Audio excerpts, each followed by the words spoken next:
Hello, my mic was muted, but I checked this time. Hello. The long-awaited hello. Hello, everyone. Thank you for coming to hang out with me. I'm back. I missed her voice so bad. I missed you guys.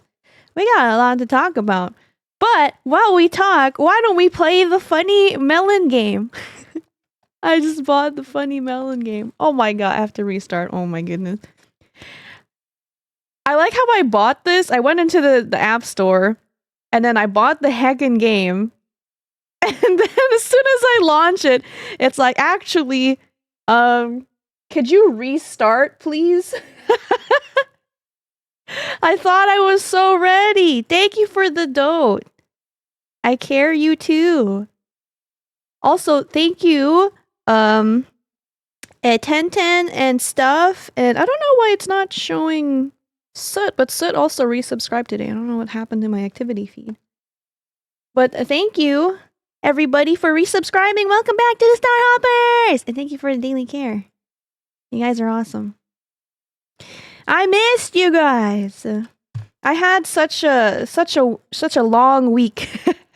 It was a very, very long week. Hello, Fedora. Welcome in. I'm recapping everybody on my Twitchcon adventure. But I was oh my god, that's loud. Why is it so loud? Help!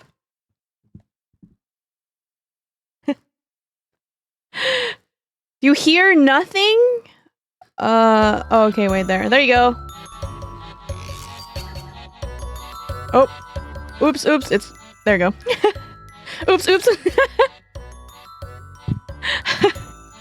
I forgot, I was recording stuff. But why don't we do Halloween Suika? Because it's Halloween! All you need to hear is the queen anyway. How do I make it? Okay, let's make that softer on my end. Is it really loud for you guys?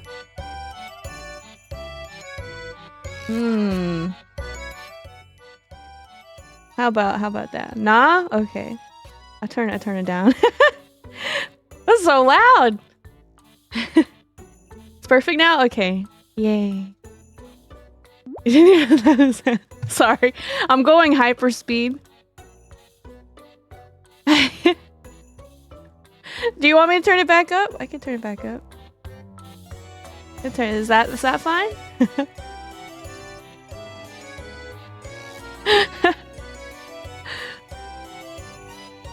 You're more important? Oh, okay. I'll turn it down a little bit. Cause you guys know how I mumble sometimes. I just want to make sure that you guys can hear me okay, but you can also hear the cute little Halloween music, okay?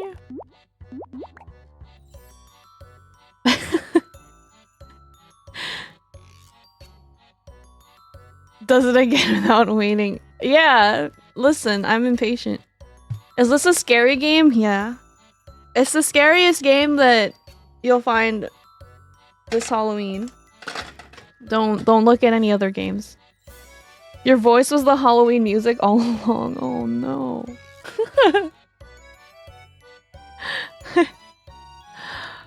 Wait, let me start. Oh, okay, there you go. Oh, we got the strawberry. Nice. So yeah, TwitchCon was really nice. I got to see a lot of people. A lot of my problems started before I even left, because a lot of my convention stuff is in like the garage, and you know, like the cars go in the garage, and the cars also happen to cover the shelf that I use to store all my stuff. Hi, Shinso! I have a problem, I wasn't even there. No, but like, yeah, so, I was packing, and, at this point, the cars weren't in the garage, because, I asked my dad to, like, go park it outside first, so I can, like, get all my things in order. And then maybe about like 8 or 9 o'clock in the evening, he comes up and he's like, "Are you done in the garage?" And I'm like, I guess, because like he wanted to move the car back in because we have an electric vehicle, and there have been a string of robberies lately where people go and steal catalytic converters, and we already had ours stolen one time in the old apartment. So he's like, I don't want to risk it. So he's like, he made me like move all my stuff to the side so that he can park the car in the garage, and I was like, okay. And then I go finish like packing, you know, my suitcase, like my clothes and everything. And then I realize I need to get my paper cutter from the shelf in the garage. So I'm like, okay, well, it's probably fine. I can like squeeze between the car maybe. So I go downstairs and I'm like looking at the car, and he parked it. He doesn't normally do this, but for some reason that specific day he parked it possibly as close as he could to the shelf, so there was no squeezing. There was no way I was getting between that shelf to get my paper cutter. And I was like, all right, I guess, you know, this isn't happening, because I needed to like cut out some cards, like so to make some QR codes. So I guess I'll just have to wake up early, I suppose. So I went back to packing, and I could not sleep because I don't know if you guys get this way, but usually like right before a trip or something, I kind of have insomnia. Electric car has no catalytic converter to steal. Yeah, so you know, I had to deal with that.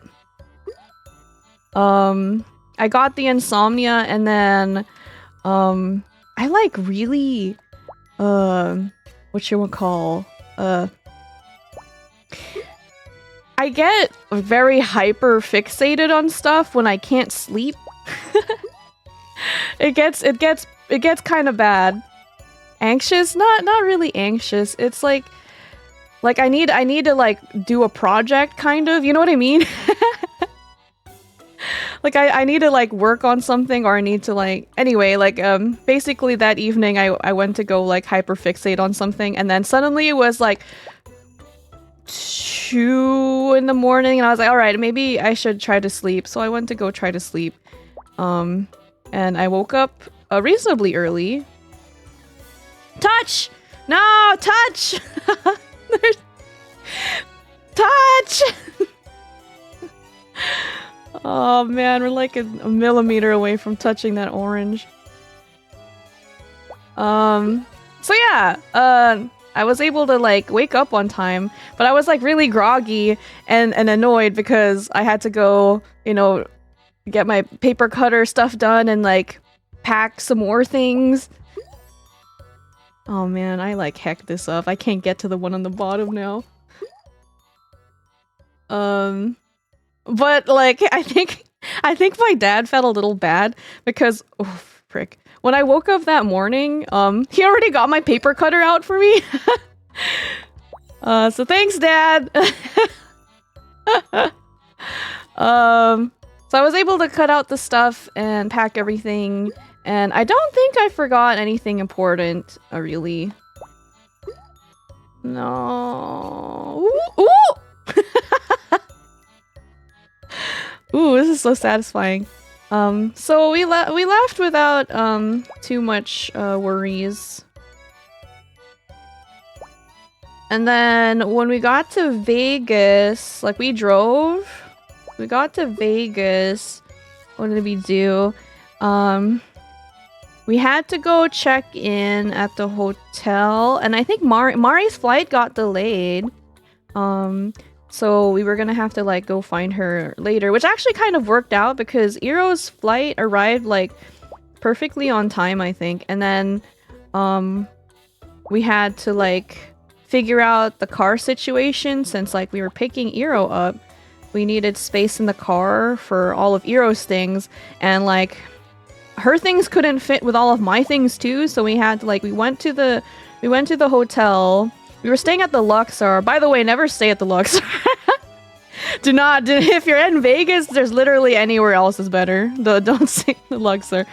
Anyway, so we were staying at the Luxor, and then I did the I dropped off my luggage with the bellhop, and then we left to go pick up Iro at the airport. Pretty uneventful. After that, I think Mari. Wait, was Mari's flight, like, Mari came in like a whole day later. Yeah, okay, so we ate, what did we eat? What did we eat? We ate at Diablo's Cantina, which is actually inside the Luxor. And it was really good. Like, I got it was like a mushroom tacos or something. And I wasn't expecting too much. We all just kind of like shared each other's food pretty much. Ooh, yes! We all shared each other's food pretty much. Just like tried a little bit of everybody. And the mushroom, like, oh heck. The mushroom thing was actually quite like flavorful. Like, it didn't have any meat in it. And I was kind of surprised because it was really, really flavorful. Oh, hell yeah. Oh! Pineapple.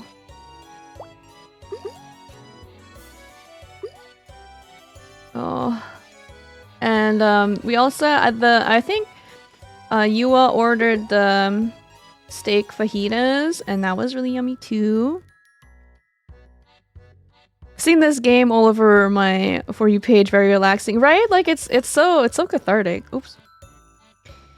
And then Iwo ordered, I think, shrimp tacos and street corn, and then I also got Diablo fries, which were like just kind of like seasoned a little bit, but they were like really perfectly crunchy. Pineapple's making me anxious. Is it because of the face? Anxious pineapple? Oh no. So yeah, the Diablo's Cantina was good. And then the next day, I think, was setup day. Day 0. And we were all pretty like anxious because they have like Twitchcon had this rule that they only really like told people about like a couple days before the convention, where it's like no bags allowed. If you have a bag, it has to be smaller than like 12 inches. And we're like, well, what about exhibitors, man? Like, I have to, like, I usually at a convention, I will like bring water for everybody. Ooh, yes. Ooh, yes. Sorry. This game's so great. I'll like stuff my backpack with like water bottles and like snacks and stuff. So I was like, well, what the hell? And like Dulcet also made, like, she's so sweet. She made like cookies for everybody. Like labeled and everything individually to give to all the mofuwas. And I was like, I don't want to like go in there and then only for them to be like, no food or beverage, no outside food or beverage, and then I lose that beautiful like collection of cookies that she had made specifically for the girls. So I didn't bring them in. But like apparently it didn't matter if you were an exhibitor, because the next day I just came in with like my backpack and they're like, eh. They didn't even check, like they didn't even bother looking at our bags. Like we just went in through the exhibitor entrance and then we're like, okay, go on in. But yeah, for like setup day, they were also like, I don't know, it was like 90, it felt like 95 degrees outside. And I had to stand out in the sun to wait for like, ooh, touch, no! I had to wait for some paperwork so that we could load all our junk in the car into the cart so that they could take it into the convention center, because, you know, like union work stuff, like you're not allowed to like bring things in yourself if it's on wheels, which is like kind of silly, but like, you know, I also understand union work, but you know, it's just like, because of this, since Iro and Yua didn't have like their own car or anything, like Iro tried to roll in like her suitcases, and then like the GES people were like, nope, you can't do that, the wheels can't be touching the floor, so you have to pick up your luggage and carry it inside. And she has like a 50+ pound suitcase, right? And they're literally like, nope, you can't bring it inside, that's not allowed, you can't, the wheels can't be on the floor. And we're like, all right, man. So like Iro, this like small Iro bun, had to like lift her 50+ pound suitcase like a dog inside. Like, maddening. So yeah, that happened, and then by the time we got like all our stuff inside, I think it was already like well into the afternoon, because like me standing outside to get the paperwork just to put the stuff inside the convention center took maybe like an hour and a half, and I was standing, no shade, in like hundreds, it felt like 100 degrees, but it was like 95-degree weather or something. It was really, really hot that day. I should have put that on the other side. Ooh, this is not good. Can you squeeze in there? Yes. So I think like standing outside for that period of time, I'm pretty sure I got heat exhaustion, because the entire time I was setting up, I did not feel very good. And in like poor hindsight for me, I forgot to put the water bottles in the trunk to load out. So I only had one little water bottle that tied me over for the rest of the day, which was a really bad idea, because I got so dehydrated. I can't begin to explain to you how dehydrated I got. It was really, really bad. I started getting nauseous, like lightheaded. Oh, this is not good. This is not good! Oh no. Oh no. Ooh. Leary! Leary, I carry you! You got heat stroke. Yeah, I'm pretty sure I got like heat exhaustion. I don't know. So I'd had to take a lot of breaks during setup. Leary, thank you so much for resubscribing to your one. I carry you so much. Please follow Leary. She is my favorite pink cat girl VTuber from the UK. She's the reason why I'm trying to start saying "oh my days" now, because it's such a cute phrase and I think people should use it more often. No, squeeze! Squeeze! No! Oh, this is a bust. Oh! Okay. Okay. There's progress. But yeah, so oh my gosh. Setup day was not good. I'll just say that right there. Setup day was not a good day for me. Ooh, ooh, ooh, ooh, ooh, ooh. Things are happening. Okay, okay. The pineapple's so anxious. And like, so I think like the only thing I was able to do on setup day was put up like a handful of prints, and then eventually we just decided, we'll figure it out tomorrow. So that's exactly what we did. We just figured it out the next day. We came in a little bit earlier, and I was able to put some more prints up, and some Mari stickers. No, the strawberry! I did have a few saved things. By a few I mean like a lanyard and like maybe 2 of her standees, but I didn't get the chance to put any of the standees up.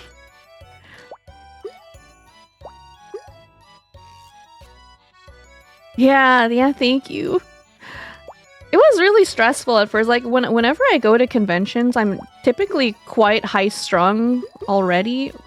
Going into these events, because you know there's a lot of things that you need to to like remember to bring, like documents you need to like remember to have like, you know, completed, like, you know, paperwork, all these things. So it's like really stressful. And you know, it doesn't help when you're feeling unwell. Oh no. Oh, I didn't mean to do that! No! Well, maybe it worked out. Yeah, so we finished setting up and then... Let's see, what did we have set up day? We had Yardbird! We ate a Yardbird. Have you guys Have you guys ever eaten at Yardbird? It's like a southern restaurant. They have like chicken and waffles, like that kind of place. Ever? You guys ever eat? You ever eat at Yardbird? Never heard of it before, but I'm imagining chicken. Yeah, it's like chicken waffles. They had like ribs, various. Oh, melon. Various like potato, like fried potato. They had like crispy fried fingerling potatoes, mashed potatoes. I was in heaven because I love me a good chicken and waffle. I think their syrup was like they had like. It was like maple syrup with like bourbon or something. I don't know. It was really good. I had so I obviously I got the chicken and waffles. And then Mari was there. I think she got like a what did she get? She got like a salad, I think. She was gonna get a pasta dish, but she doesn't like cilantro, so she decided against getting the pasta dish. Tomato burrata thing. Yeah. It looked really good. The sauce was really yummy, so she was like, Mari was like, try the sauce with your chicken. And I was like, okay. So I dipped some of my chicken into the sauce of her dish. It was really yummy. Thank you, Mari. Oh my gosh. Oh no. This is not good. Ooh. Ooh. Ooh. Okay, wait. Maybe there's hope. Heck. Heck. Mari got the soap gene. Yeah, like it's really interesting how like certain people think cilantro like just because of like a certain gene. Like they think cilantro tastes soapy. Do you guys like cilantro?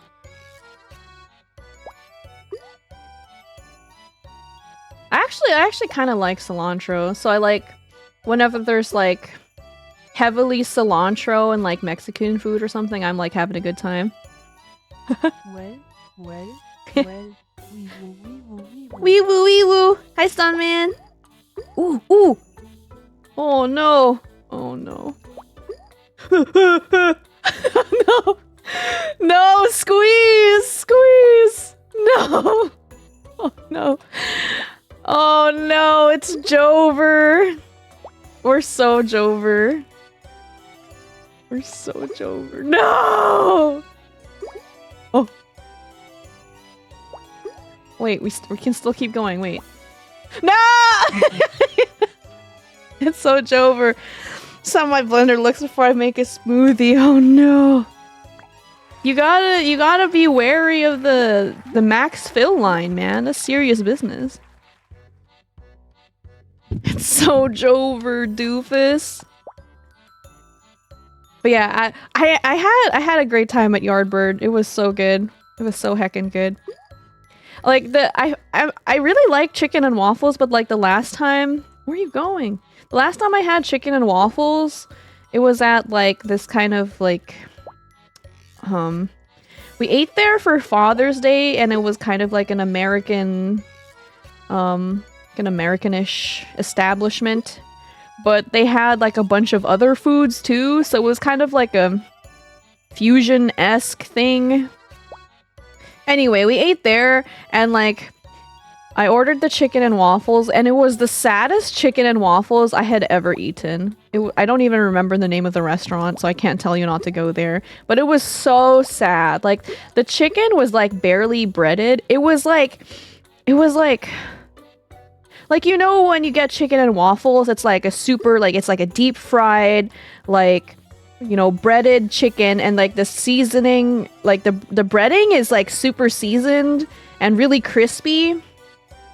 And the chicken I got was like just a chicken, like a chicken cutlet with maybe like some panko breadcrumbs, and that was it. Like it was so bland, it had no seasoning. It was really, really sad. Like, it made me very upset. And the waffle wasn't even that good. It was like it was kind of like it was giving like frozen waffle, honestly. Maybe like a slight step up from like a regular frozen waffle. It was so sad. I couldn't even redeem it with like some sauce or anything like that. It was so awful. So yeah, ever since then, I haven't been able to like find another chicken and waffle place to redeem that awful experience. So I'm really glad we went to Yardbird. So now, oh no! So now I don't have to have that awful experience ruin my love for chicken and waffles. It was so bad. Yeah, so that was day 0. Yeah, I'm gonna be talking about food a lot, by the way. My trip highlights were honestly the food. So I was like stuck behind the booth all weekend. So yeah, day 1. Let's see what happened day 1. I think we got in a little bit early on day 1. We still had a little bit of setup to do, so we did that.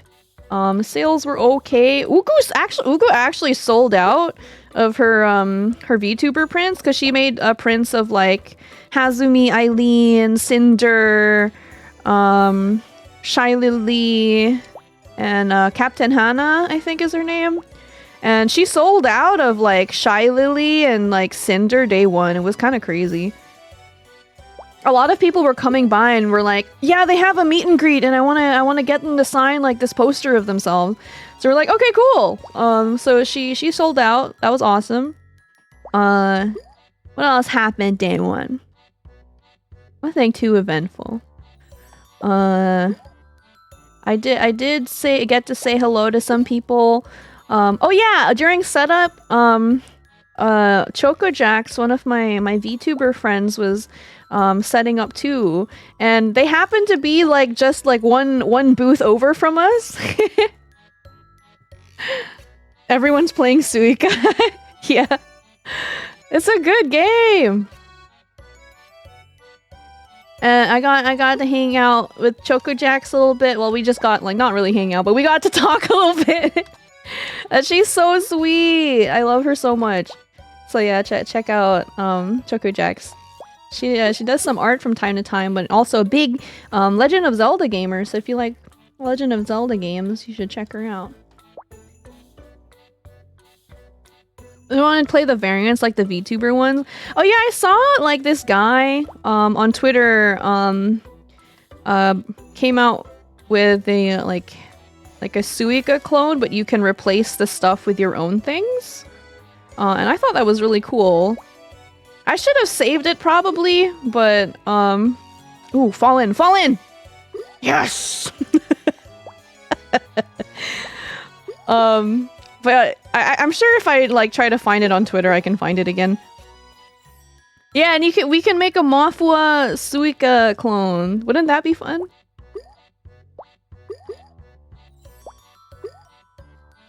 Ooh. Smallest item is Bunby. Yeah. I think that would be really fun.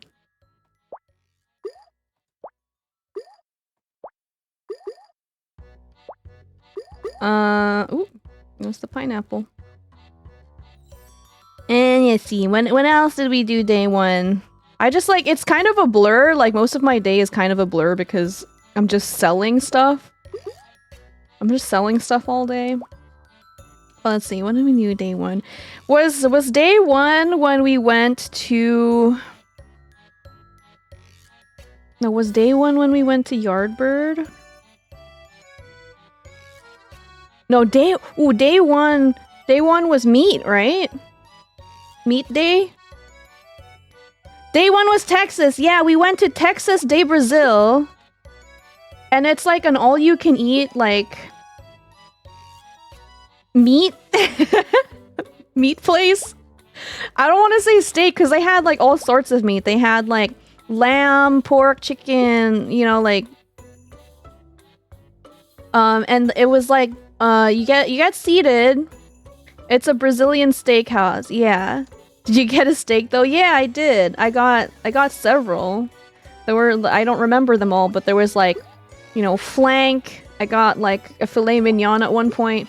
But essentially, like, you get seated at a table, and then these guys with, like, meat skewers go around, and, they will, like, offer you whatever they have, and they'll, like, slice it there at your table, and then, you can eat it with, like the unlimited sides that you also get. So, like, I loaded up on mashed potato. Like, their mashed potato was really yummy. I probably shouldn't have eaten so much mashed potato to, like, make it more worth it. But, like, you know, sometimes you just need, like, a little palate cleanser from all the beef. You know what I mean? Hi, Yamato! Yeah, so, they had, like, a really wide selection of different kinds of meats. And they were all very, very yummy. I thought I would be more excited about the lamb, but I actually was not super into it. It had, like, I know this is, like, the appeal of it, but it had a funny taste. Because it was, you know, what was it, like, gamey? It was, like, very earthy. And I thought I would like lamb more. But I'm a little bit disappointed.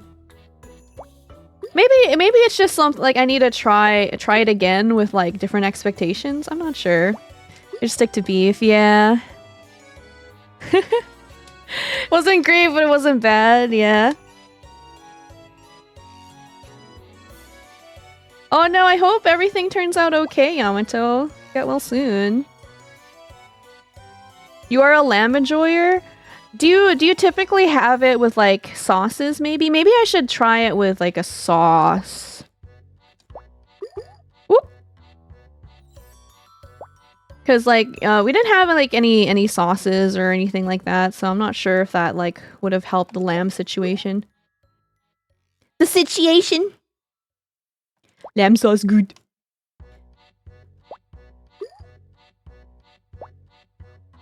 But yeah, so we had, I had so much steak. And I was like, I started to feel bad because, like, I was getting, like, I can't believe I'm saying this, but I was getting a little tired of beef. Because it's all just kind of like, you know, grilled meats of assorted varieties, and I was like, I need a palate cleanser, and I regretted it terribly to not get, like, a soda or something. I needed something to break up all the fats. I see how it is. No, shut up, Jack. And then let's see what else.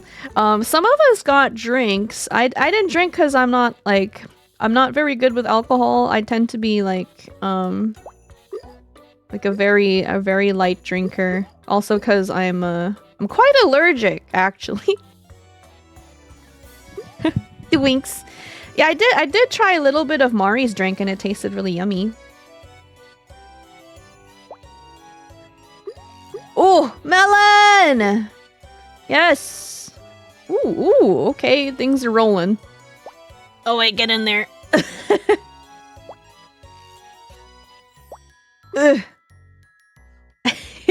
Melon! But I think this is like it's one step from the highest melon? The biggest one is a pumpkin on this map, I see. It's a pumpkin. We're so close! We're so close to melon! Let's see. What else? I think that's it about Texas de Brazil. It was Review, it was great. Service was also really good. Service was also really good. It's good. I wish I could like make this a little less sensitive. And then day 2. Day 2 was strangely slow. I think because there might have been a lot of events happening in like the morning / noon time. But it was weirdly slow. It did pick up like before we ended up closing. But it was odd because I'm normally when I go to like anime conventions or something, the second day is always the busiest for sales. And then what did we eat after Texas State Brazil? Was that hot pot? I think we had hot pot. Mari had dinner with Rat, I think, so she wasn't there. But I went to hot pot with Ugu and Iwo. Hot pot, like surprisingly, the hot pot was the most affordable of the meals that we had. Cause you know, it's Vegas, right? So like a lot of things are expensive. Also, we just happened to be eating at a lot of like all-you-can-eat places.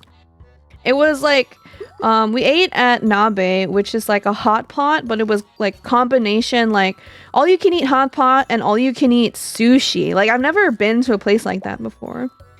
And oh heck, whatchamacall,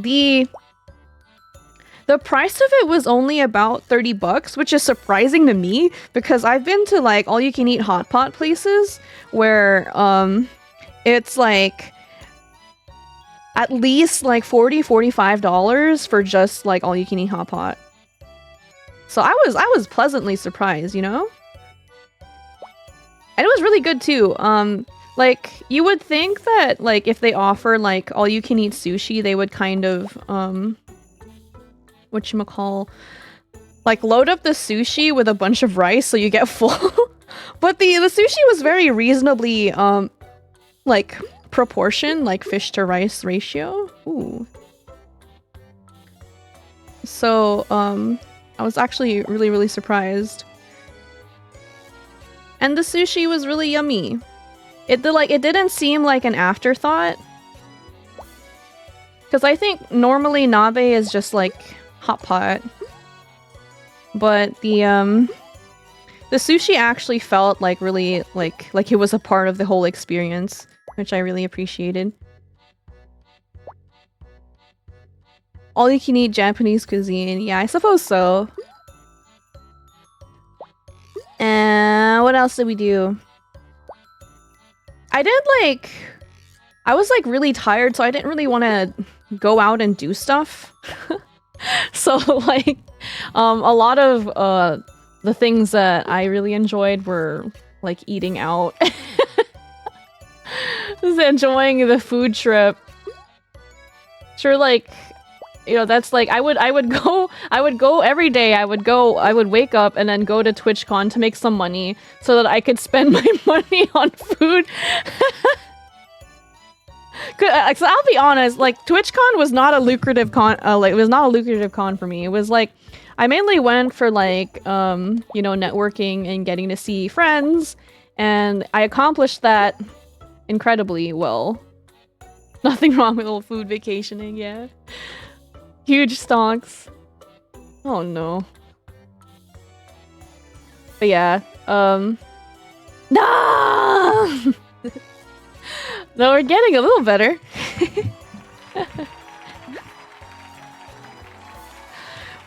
But yeah, I did like honestly kind of badly. I'll be honest. So like I really want to open commissions soonish. I just have to like finish my backlog. But like I really like I didn't do bad. Like I didn't do bad. Like I didn't go negative. But like I am kind of hurting a little bit. Like I went home with like pocket change really. So I'll probably open for commissions soonish. Which like, by the way, I don't normally do because at like the later half of the year, I try to keep myself incredibly free because I like the freedom to enjoy the holidays. But this year was kind of rough, so yeah, I will be looking forward to working with you guys who might be interested in some artwork. Shilling myself. But like I don't want you guys to feel bad because like honestly I didn't go into negative, which is like all I really asked for. It's just, you know, I was I didn't do as well as I normally do. Oh yeah, time to support Kalce. That's crazy. Now I can save. Oh, you guys are so sweet. Thank you. Yeah, I'll be open soonish. Eventually. We'll get there.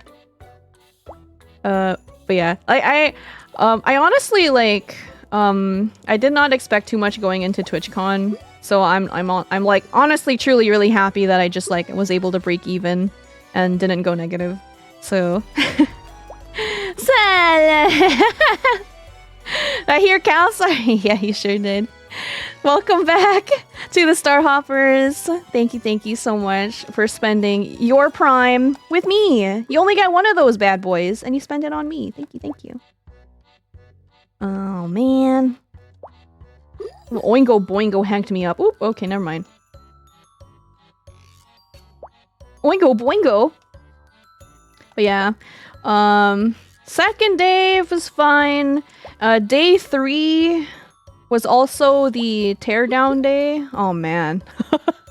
Oh man. The artist alley, like the TwitchCon artist alley, like Discord was like exploding the whole weekend, by the way, because number one, the GES people, the people who do like the loading of the luggages and whatever the hell, they like this happens a lot in like, you know, convention things, but there was a lot of miscommunication and a lot of people did not know like what the right information was. Like there's so many people who are very misinformed who are then misinforming artists. So okay, example, with GES, Artist Alley is supposed to get free load in and load out, right? However, exhibitors do not get free load in and load out. See and you can now see where the confusion might be starting, because in the convention center hall, we are all in one hall, and our badges all say exhibitor. So, a lot of Artist Alley people, like when loading in, GES was collecting their credit card information. And they were like, oh yeah, it's, you know, this is just like a formality. And like, artists, there were several artists who were getting charged $90 for load in. And another $90 for load out. It, like, how? Like, how do you get to this point of like miscommunication and messing up so bad? So yeah, a lot of people were clearly very upset about that. But here's my story.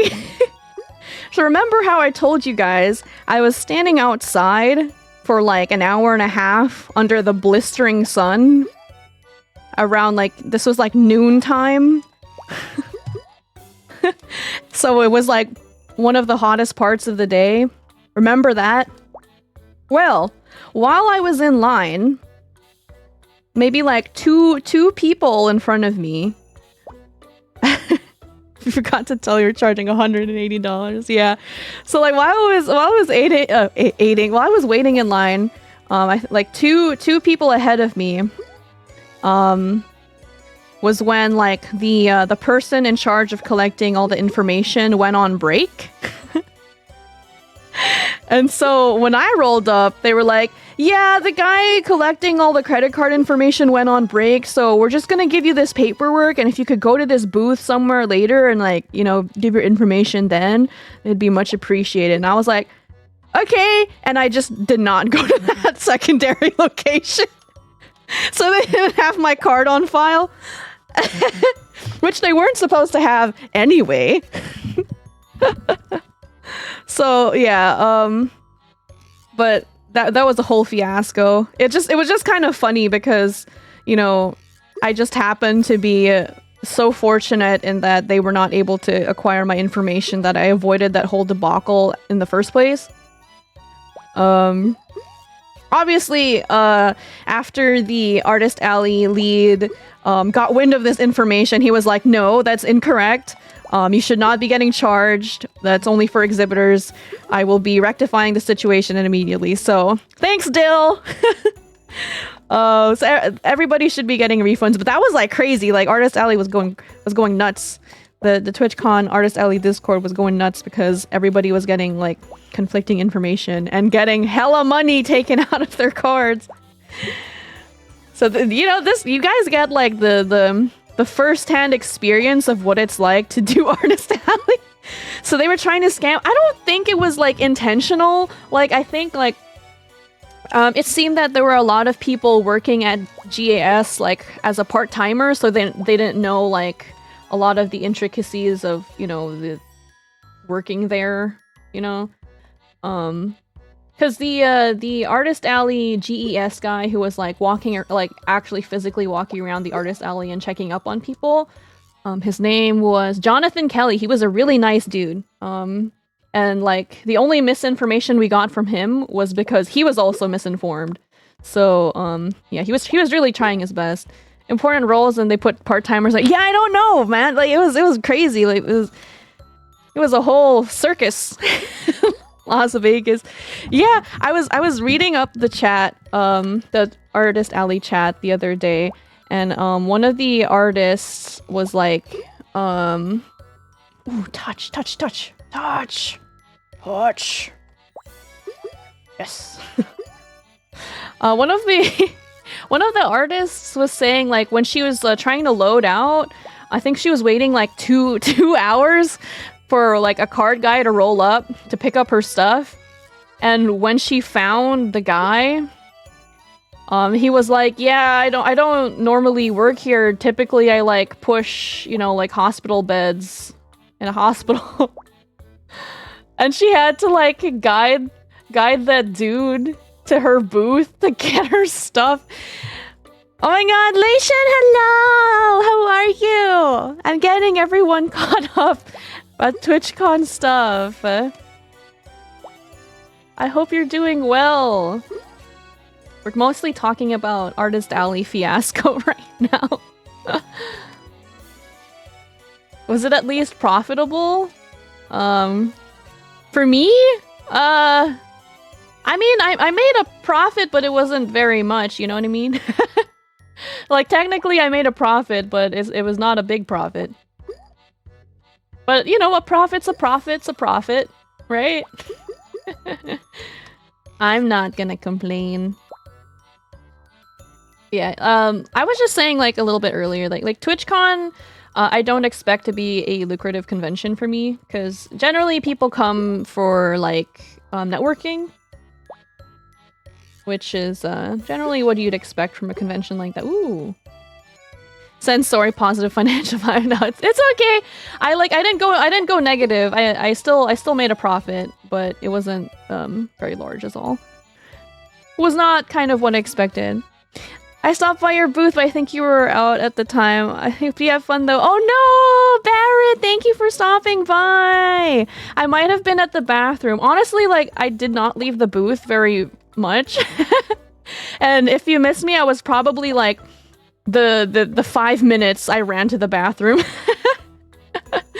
But otherwise I was like being the cardboard goblin. I would be in the back reaching for things. But a lot of the time I was also up front, like dealing with customers too. But if I wasn't up front, then I was being the cardboard goblin, storage goblin. But yeah, so it was a good experience. We were thinking of going to a Mega Mart, but like the price tag kind of deterred me because it's like, oh man, it's like $60. It's 60 heckin' dollars, and then like to get the full experience, you pay like a couple more bucks to get like this funky like credit card thing to get more lore. I don't know what it was, but I was like, nah, I'd rather spend $60 on like all you can eat meat. No, it shoved the peach over. Dang it. Yeah, everything in Vegas was expensive. Like, I think the general consensus for everybody who went to TwitchCon was that TwitchCon was great. Vegas sucked. Barrett, hello! You can't see it. I'm waving my hands at you. Barrett, thank you for stopping by the booth. It was so nice to see you. I don't know that I ever go to con anytime soon. If there's an online Kalce shop, I do want to make that happen. In the next year, hopefully. There's just like a lot of stuff that kind of gets in the way, like logistics wise. So I haven't made an online store yet. And I really do want to. So, you know, in the future for sure, I'll make it happen because I want to be able to like, you know, offload a lot of my old merch so I can make new merch, because like I know I say it's old merch, but I think it, like, you know, a lot of them still hold up and I would like to get to sell more of them. Yeah. Eventually we'll make it happen. Don't let your dreams be dreams. To wave your hands, press the button. I only have like one button. I have this. I never use it because it gets kind of funky sometimes. That's the one. I think it was a good location, plenty to do, but just so expensive. Yeah, like I think the convention center itself was actually really nice because it was huge. They had like a food court, and everything was like pretty accessible from one another. The only thing is, Vegas itself is like, it's stupid. Like, I took a look at the hotel fees afterwards, and do you realize that they can charge you a resort fee and tax the resort fee? Do you know what a resort fee is? I learned what a resort fee was recently. We didn't even use like the pool or anything, and like none of these amenities because we were just there to work, and they charged us a resort fee. Yeah, because we stayed at the Luxor, so they charged us a resort fee for every day that we were staying there. For like, and this is like, I've been told, I don't know, I've been told that this is typically like, oh, you know, like for like to cover things like, you know, pool usage or like spa or like gym or whatever.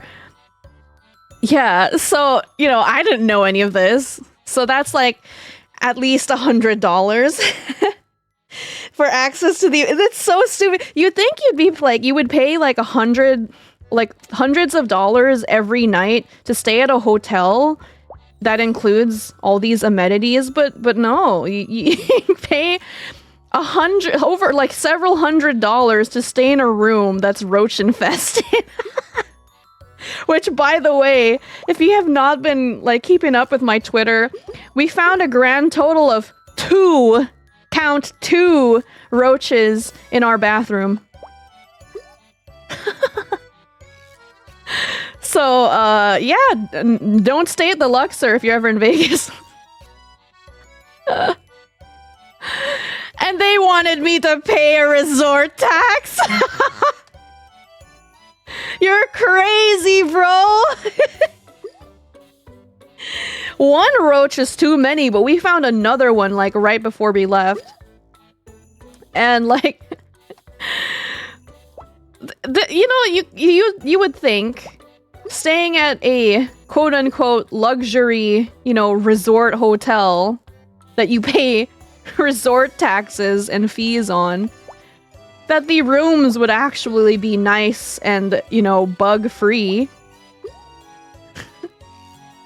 But apparently I am asking too much. I've always heard when you see is 10 you don't or something like that. Yeah, like I was really grossed out. Like the first time I saw that roach, I think was like day 0. I saw that roach while I was in the shower, by the way. I was in the shower and it's a glass shower and I was just like, you know, doing my shower business, and I look over because I see movement in my peripheral, and on the wall next to the toilet, which is next to the shower, I see like a strange like tiny thing on the wall. I'm like, what is that? And I'm like squinting through the shower, and it looks like a tiny roach, like a baby roach, brown little thing on the wall. And I started showering as fast as I could so I could like take a picture and like, you know, also shield my body, because I don't know if you guys get like this, but if there's like, you know, you feel extra unsafe when you're like around a bug that's really gross and you're like naked. So I showered as quickly as I could, but by the time I got out of the shower, it was gone. It was just gone. I couldn't take a picture so that I could tell the hotel that I found a roach or change the room, nothing. It was just gone. It was gone. And like on the morning of like the 3rd day, I think it came back, and I was able to smush it and take a picture. And then I called the front desk and I was like, hey man, found a roach in our room, and like, you know, we're having a good time over here, but like, you know, if there's anything you could do to like, you know, help me out here. And they were like, okay, we can take a couple days off. Like I couldn't really hear her because her mic was like really soft. I don't know, like I couldn't hear her very well. So what I heard was like she would waive like 2 or 3 days worth, like she would like compensate us for like 2 or 3 days worth of our stay. But because I couldn't hear her very well, apparently the only thing she was able to comp was the resort fee. So two roaches in our room, we still had to pay for like 3 days of resort tax. All in all, 2 roaches got me like maybe $100 off that bill. For all my trouble, $100 after looking at 2 bugs. It's so stupid. So stupid. I'm never staying at the Luxor ever again. Actually, after this trip, I don't know if I ever want to go back to Las Vegas ever again. Like, this whole trip pretty much taught me that Las Vegas is a scam. Also, like, when the day we were checking out, like, our bellhop was like super aggressive. Like, I felt like I was being shaken down for money. Because he like loaded up all the stuff and he's like, is this everything? Because you're not gonna see me again. And he repeated that like 3 times because I was packing. So like the other 2 people in my room were like, you know, like over there. And like I'm the only one who has cash on me. And he's like, okay, because you're not gonna see me after this. You're not gonna see me after this. And then like I was like, are we waiting for me? Because I'm good. And then like one of my roommates was like, or like Mari was like, I think he wants a tip. And I was like, oh shit, yeah, okay. And then I handed him like $5. He was really aggressive. Like I felt like I was being like accosted. And then we saw him again. Did we? I didn't see him again.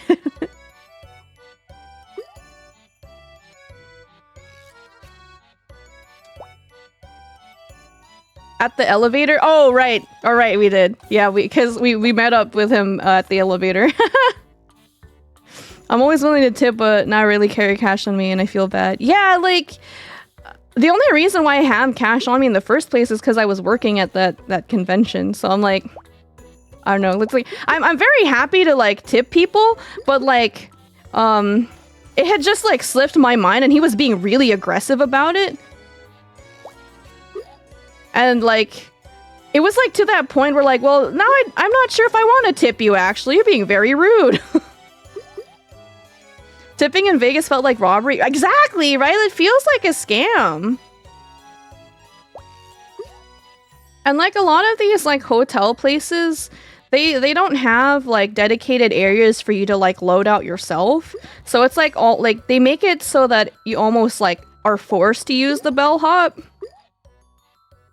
which is like awful because I totally could have just moved all that stuff myself. But they're like, nah, pay the bellhop and you have to tip them money every time, even though you don't need their services really.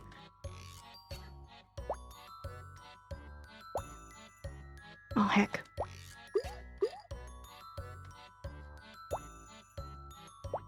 Yeah, it was, it felt very, ooh. It felt very, like, not good, because, like, that was, like, the last experience I had at that hotel, and if the roach thing wasn't really an issue, like, if the roach thing aside, like, that experience right there, like, would have made me not want to come back. Because he was, like, really, really, like, aggressive. And, like, whatchamacallit, like, even when I like, understood the meaning of what he was trying to get at, I was like, oh, here, sorry, and, like, I gave him the money, and he's, like, the way he said thank you was, like, so exasperated, like, I don't know. Because, like, all the other, like, bellhops we had for that stay were actually really nice, and they weren't, like, pushy at all.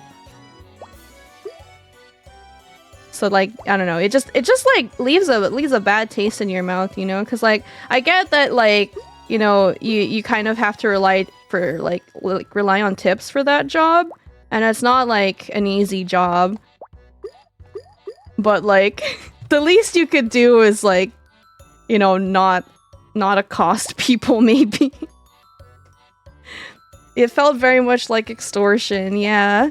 I think I would have made an excuse to get my stuff back and have him buzz off. Oh shit. I thought about it. But, like, we were just trying to get out of there, so I was just like, whatever, man. Take your $5, I guess. Be happy. It's like, you know, like, whenever I go out to eat or, like, whatever, I'm like, I'm not scared to tip, but, like, sheesh, like, you have to, like, be that mean about it. Buy yourself a McDouble. Maybe a Snickers bar or something. Sheesh. So much for hospitality, you know what I mean?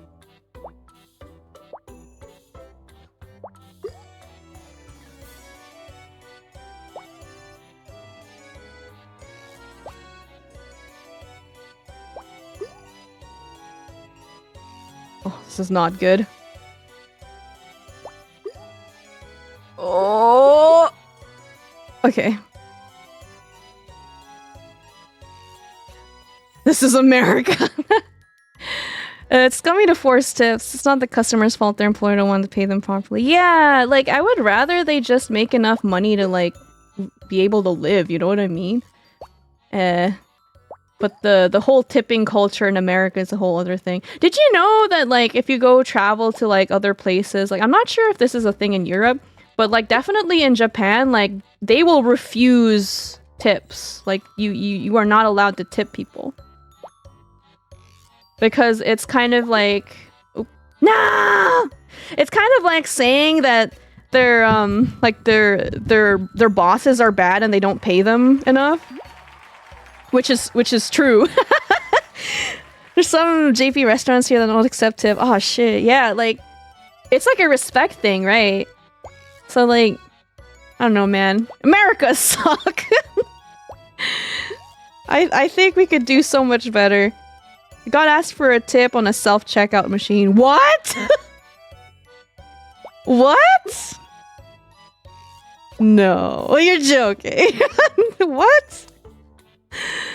Who the... Oh my god. I'm so sorry. Who gets the tip? Yeah. Do they split it? They better. It's the machines tip now. Even the machines are getting tips. We're all getting replaced. Maintenance tip, huh?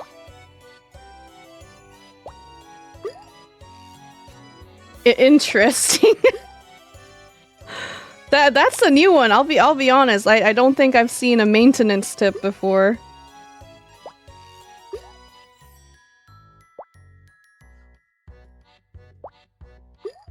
Oh, this game is so addicting, actually. But yeah, Las Vegas kind of butts, man. Like, I feel like genuinely, like, before I went to Las Vegas when I was a lot younger, like with my family, and like we had like a nice little staycation. We got the hotel.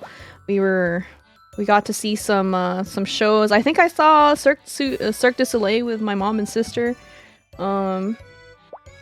We watched Ka. It was pretty good. But you know, like that vacation was pretty nice. I enjoyed myself.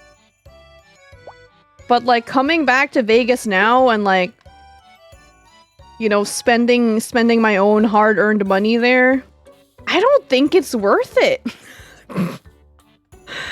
I don't think it's worth it, man. It's awful.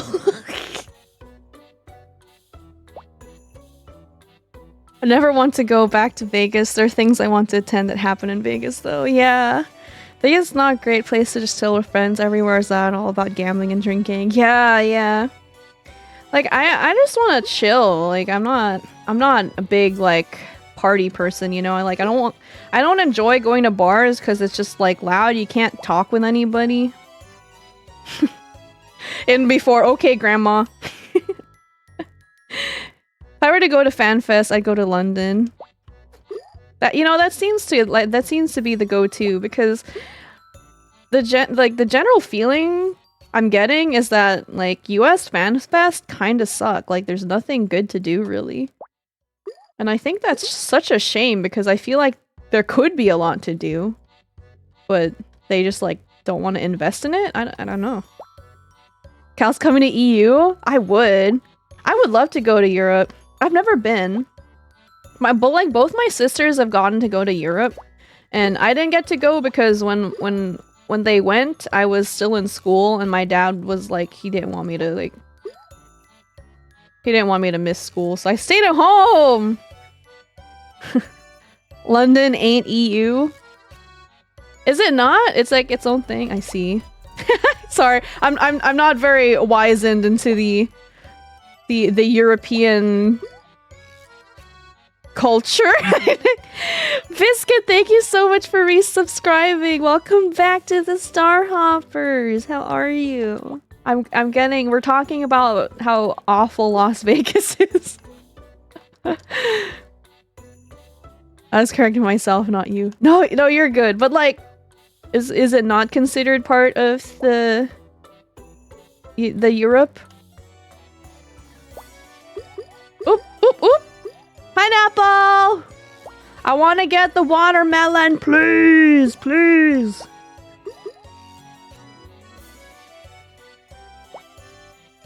It is part of Europe, but EU is something else. Oh, wait, really? EU is not shorthand for Europe? It isn't EU anymore, but it's still Europe. Which they left Brexit. Oh, European. Oh, European. Oh, it stands for European. I thought. Oh my god! I thought it was. I thought it was shorthand for Europe. Got 70 minutes to your workday, trying to be as unproductive as possible. Hell yeah! Europe is a continent. The Union is a collective of countries who work together. Oh, I got you. It's okay, American education taught us wrong. American education taught us not very much, actually. Coming to realize. And I only studied here for like a year. I moved here for my senior year. So I didn't even get the full American education. Whoa!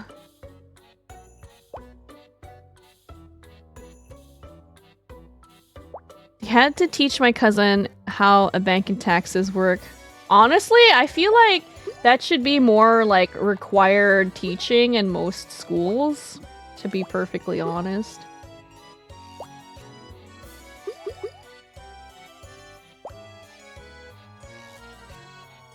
So it's like a surprising amount of people don't know how like credit cards work even. Like they like they just think the magic money comes from somewhere and then like spends a crazy amount of money and like is shocked when they have like they realize that they actually have to pay all that money back. Except for the people who voted for Brexit. Most countries in the Union don't work together, so that's a lie. My home country is hated by every other country in the Union. I see. Took a class in high school that was how to file income taxes. Yeah, like my economics teacher, like it wasn't a required thing, but she like made a point to make sure everybody like understood like how taxes and stuff worked, which was really cool. Debit card is my best friend. Thank you for reminding me I gotta pay my bills. Sorry. We're talking about all the real stuff today. Yeah, debit cards are cool. It's like unfortunate that there are like several things that like there are places where like they don't accept debit cards. Like you need like a credit card, like it is like required. Otherwise they won't serve you, which is kind of weird to me because I mean like wouldn't it be better to just like know that the money is there immediately? Yeah, there's like I think maybe like it's like certain things like I think like if you rent a car, I think you need a credit card. They don't take debit, if I remember correctly. Hotels, yeah, hotels take credit cards only.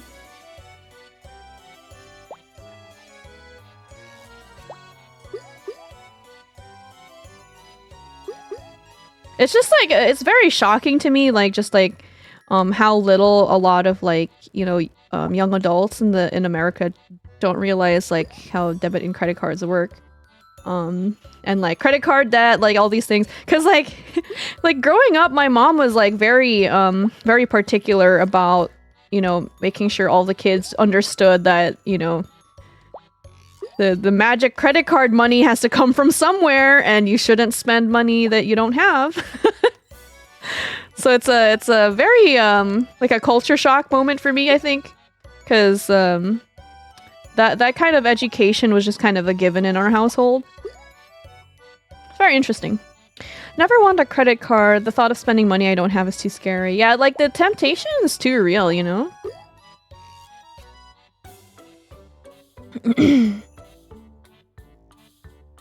Only reason I prefer credit is that I get better protection if someone steals my card info.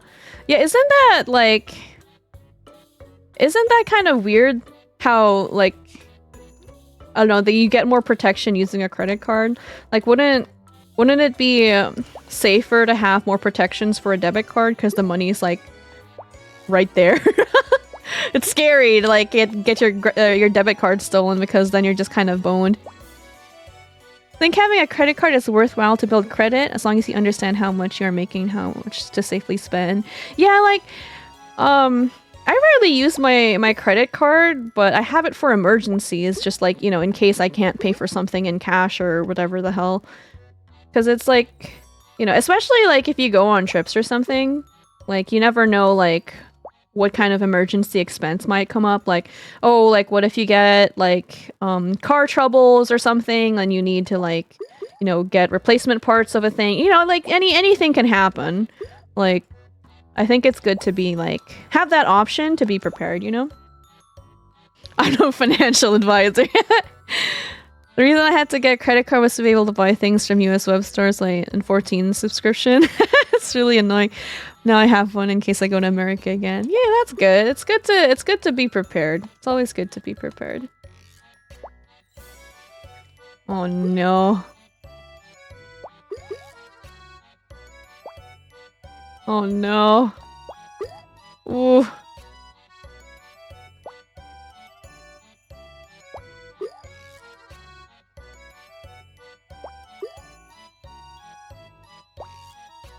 You get protection on credit card because it's someone else's money.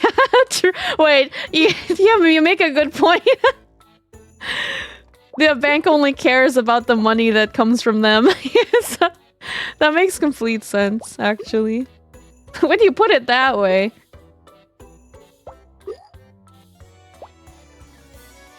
Oh no. Oh!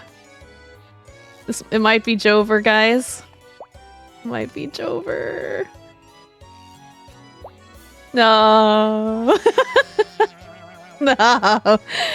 No. America has built so many now outdated systems that hold on to dear life to make profit off of poor people. Yeah. I genuinely feel like they take advantage of like the poor like education system and how a lot of people aren't taught like how they work exactly. It's really saddening. Back and better than ever. No wait, I'm just older. Darn. Stop, man. Welcome back to the Star Hoppers. I care you. Thank you for using your Prime Gaming on me. You only get one of those bad boys, and you use them on me. Means a lot. Thank you.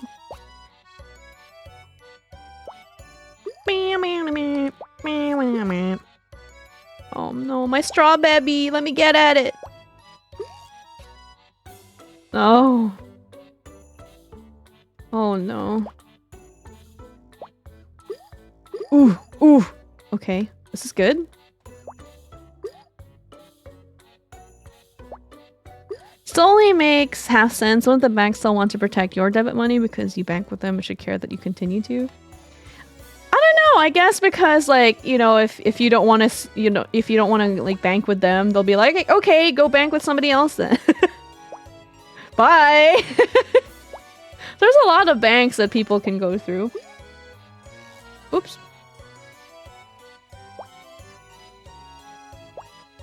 Gotta avoid teaching probabilities in school so you can sell lottery tickets.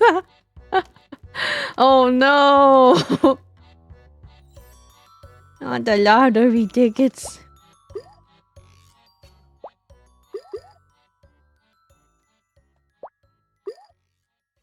You think I could get this cherry in there? Oh no. Cherry! Oh man, now it's all kinds of hecked up. Eh.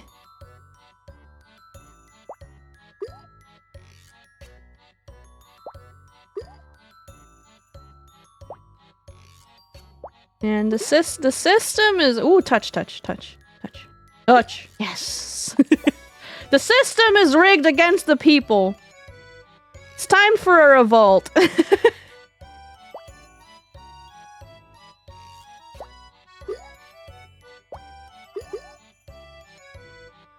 I'm down. Let's go. No, Keith. They must Keith!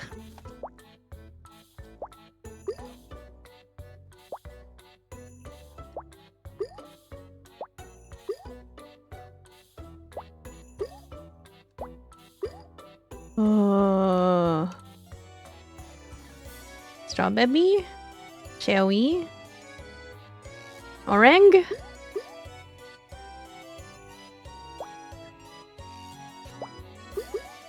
Oh!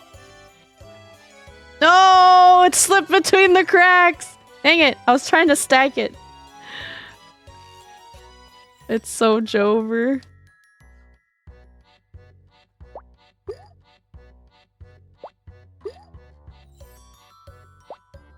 Enjoy your lurk, Pinata!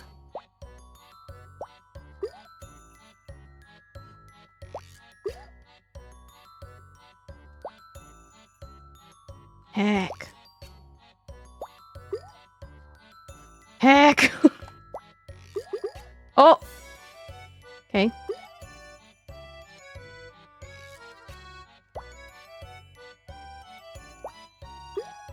Oh yeah, have you guys seen that gacha? Reverse 1999? I was talking a little bit about it on the Discord. And Color me intrigued, Bunbees. It does actually look kind of nice, actually. Good game. Like, I went into it with 0 expectations, and like, I'm honestly kind of surprised at how like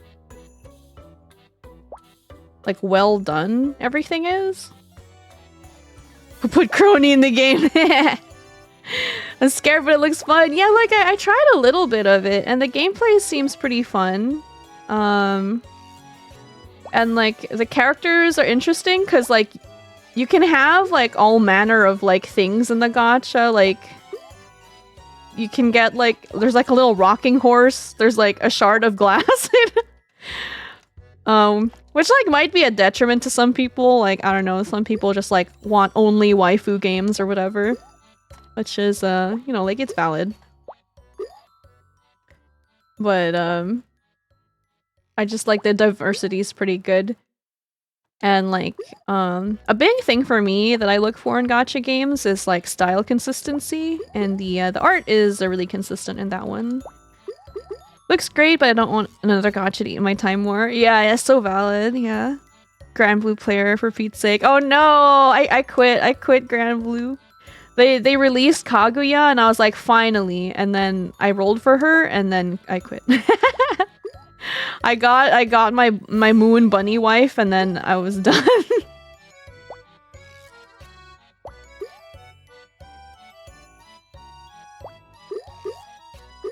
Melon.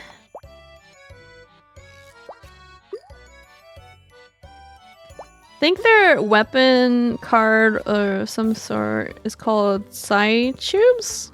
I sweated and tabbed out. Wait, really? You made a good choice. We stand Door. Yeah, there's like a shard of glass in the game and his name is Door. And like one of the main characters' name is Mr. Apple. And he's just a floating apple with like a tie. I see gacha and see not for me. Understandable. I'm a filthy gamba enjoyer, so I like when I win the lottery. Oh no! I didn't think it was gonna push that big old melon aside. Heck. Do it again. Heck, okay. Dude, it's like, that thing has no weight. That's crazy.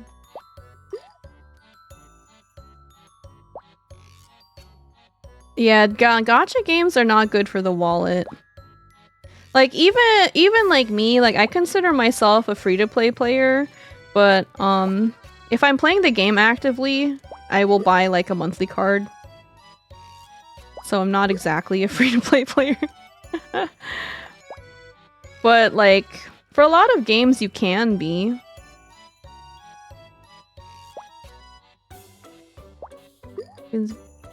Just get lucky, 5-head.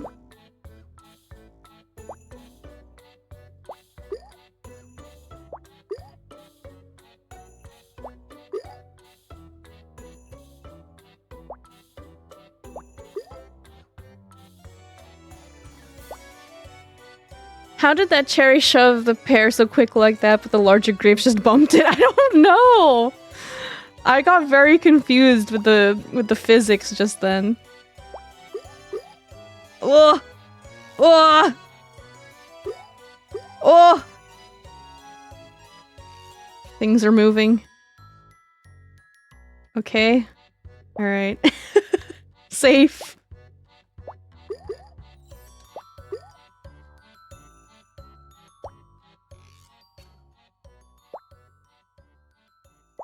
This is a very confusion. Ooh, kiss! Yes! Yes! Yes! No! Kiss more!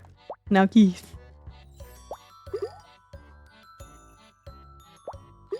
I get like way too excited playing this game than I probably should. I get so invested. The fruits must touch.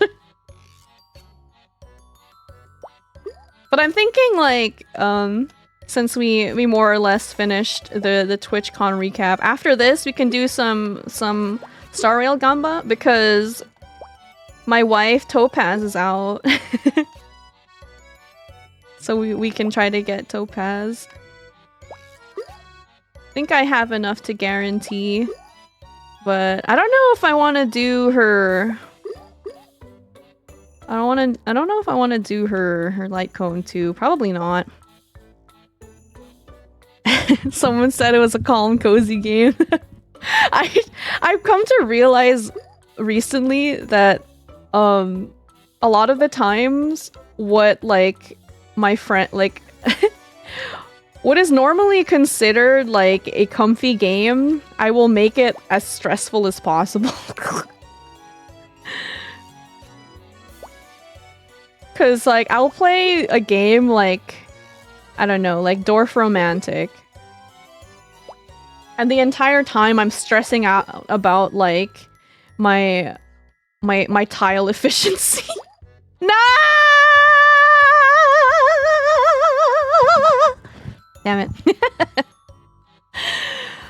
We haven't broke 2K. Okay, well we'll do one more. Relaxing with an asterisk, yeah.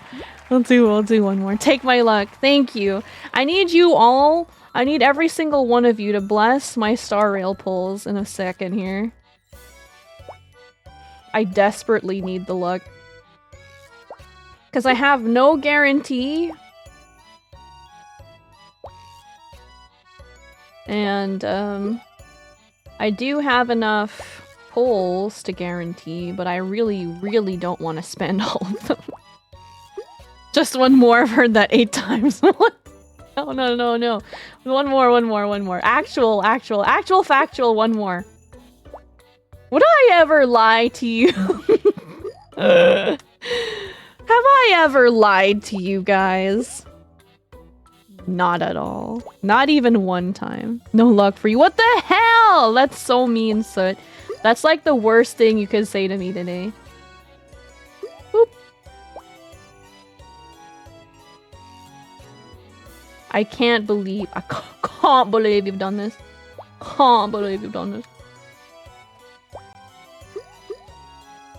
Oh, wrong one. Just looking at the wrong thing. 14 tries later, she did 3 more. Listen, right?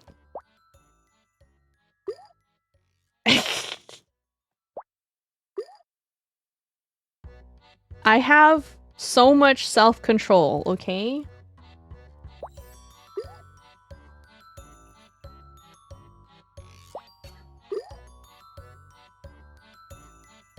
There's nothing to worry about. I have all the self-control. It's fun being a little mean to you. What the hell? Take it back. Take it back. Give me the luck. I can't bank on streamer luck. The last time I said I would be prepared and was prepared, Blade like took all of my resources. I'm afraid, I'm truly afraid of the desire sensor. It knows. Somehow it knows.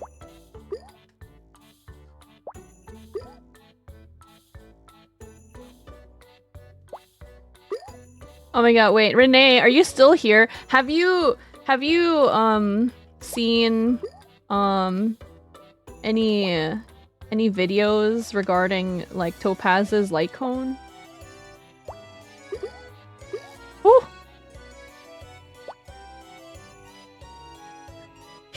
I don't know why that kind of startled me. I have you covered. Oh my god, yay. What's the damage, queen? What are we looking at?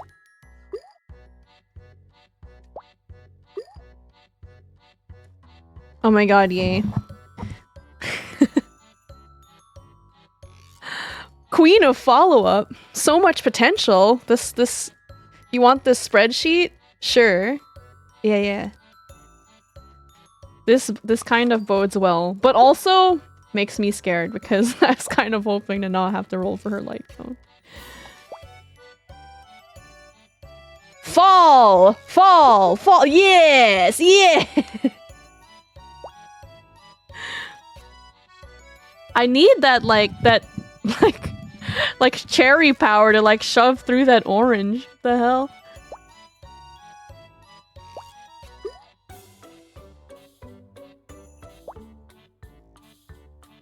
Oh no.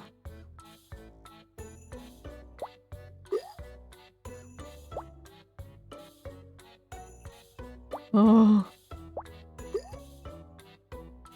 Strawberry.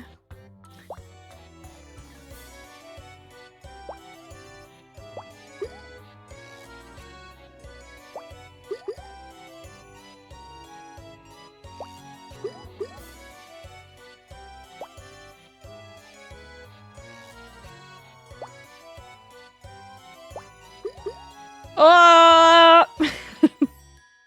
Pineapple.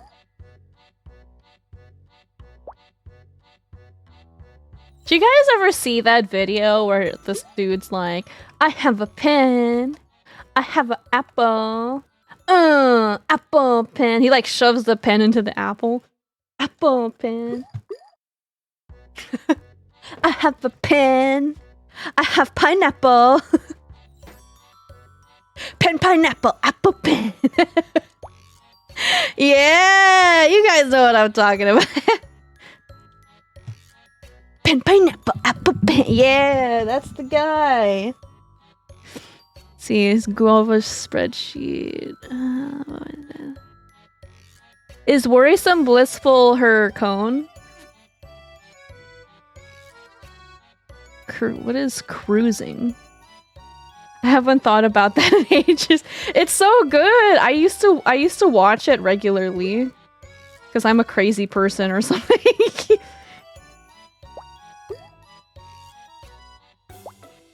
Worrisome blissful is her grippers yet. It's her grippers. Renee. Cruising is the simulated universe hunt like. Oh, okay.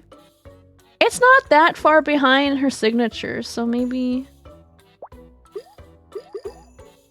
Assumed to have perma attack percent buff uptime.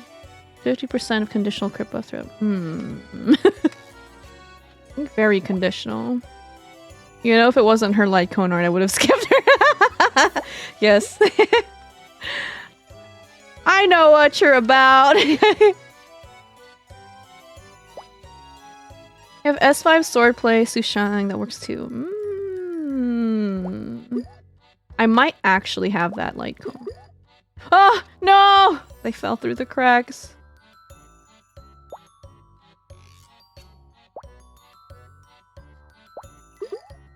Ooh.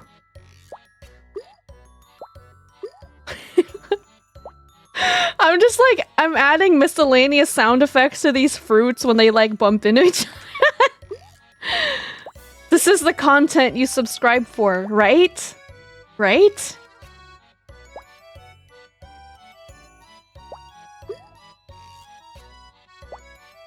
It adds immersion, yeah. I got you covered for all your immersion needs.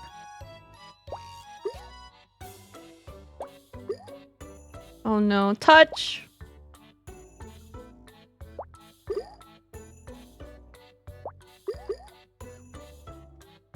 Lots of grapes. Giving so many grapes.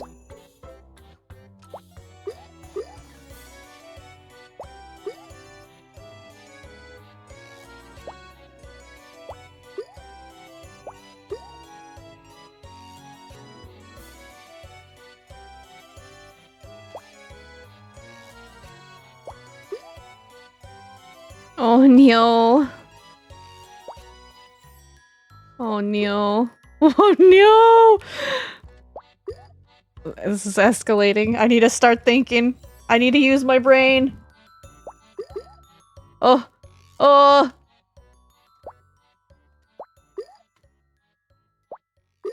Yes. Okay. It's getting tense for your fruits basket. I know. Have you guys watched the Fruits Basket remake? I have to make a confession. I've actually never seen Fruits Basket, but lately I have been watching the remake on Crunchyroll. And it's so shoujo. Like, I would have totally loved to have watched Fruits Basket when it was like super relevant. Haru, oh my god, I love Haru. Hatsuharu, right? Oh my god,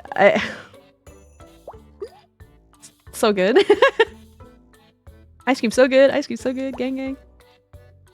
Oh no, it's Jover! It's Jover, it's Jover. It's Jover. Oh no. Okay. No, get in there. Get in there. Get in there. Get in there.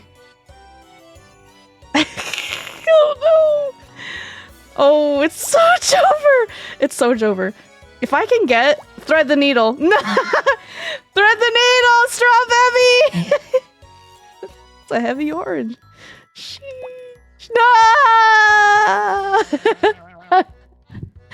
It's so Jover. All right, let's switch over to some Gamba, because I did want to do a little bit of Gamba today. Let me like move over here while I get that set up real quick.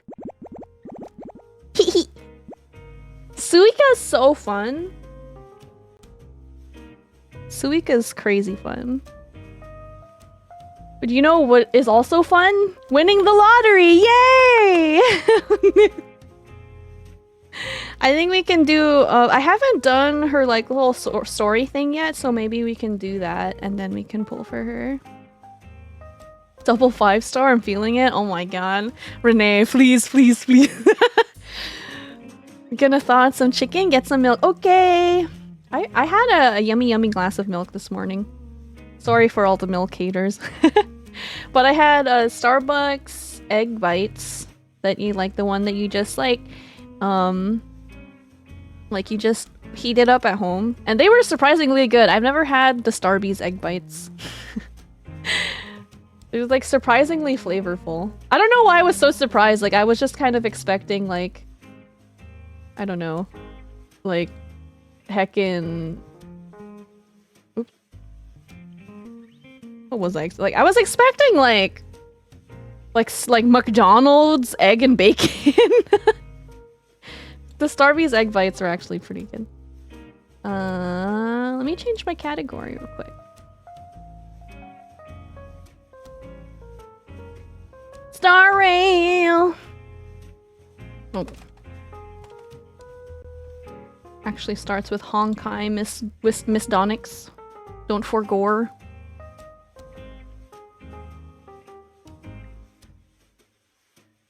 Oops. I'm all over the place. You don't stream for a week and you don't know what the heck anything does. Oops. Didn't I close this? Oh, where's my Gamba window? Where is it? Oh no, where is it? Where is it? Bunbees, help. Help find. Where is it? Nope.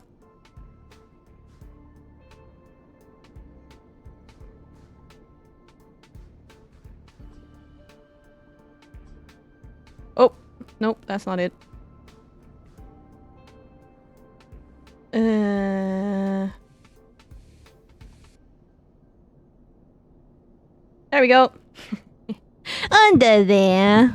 Pulling for Topaz. Yeah, I want to do her little side story thing, her event thing, because I haven't done it yet.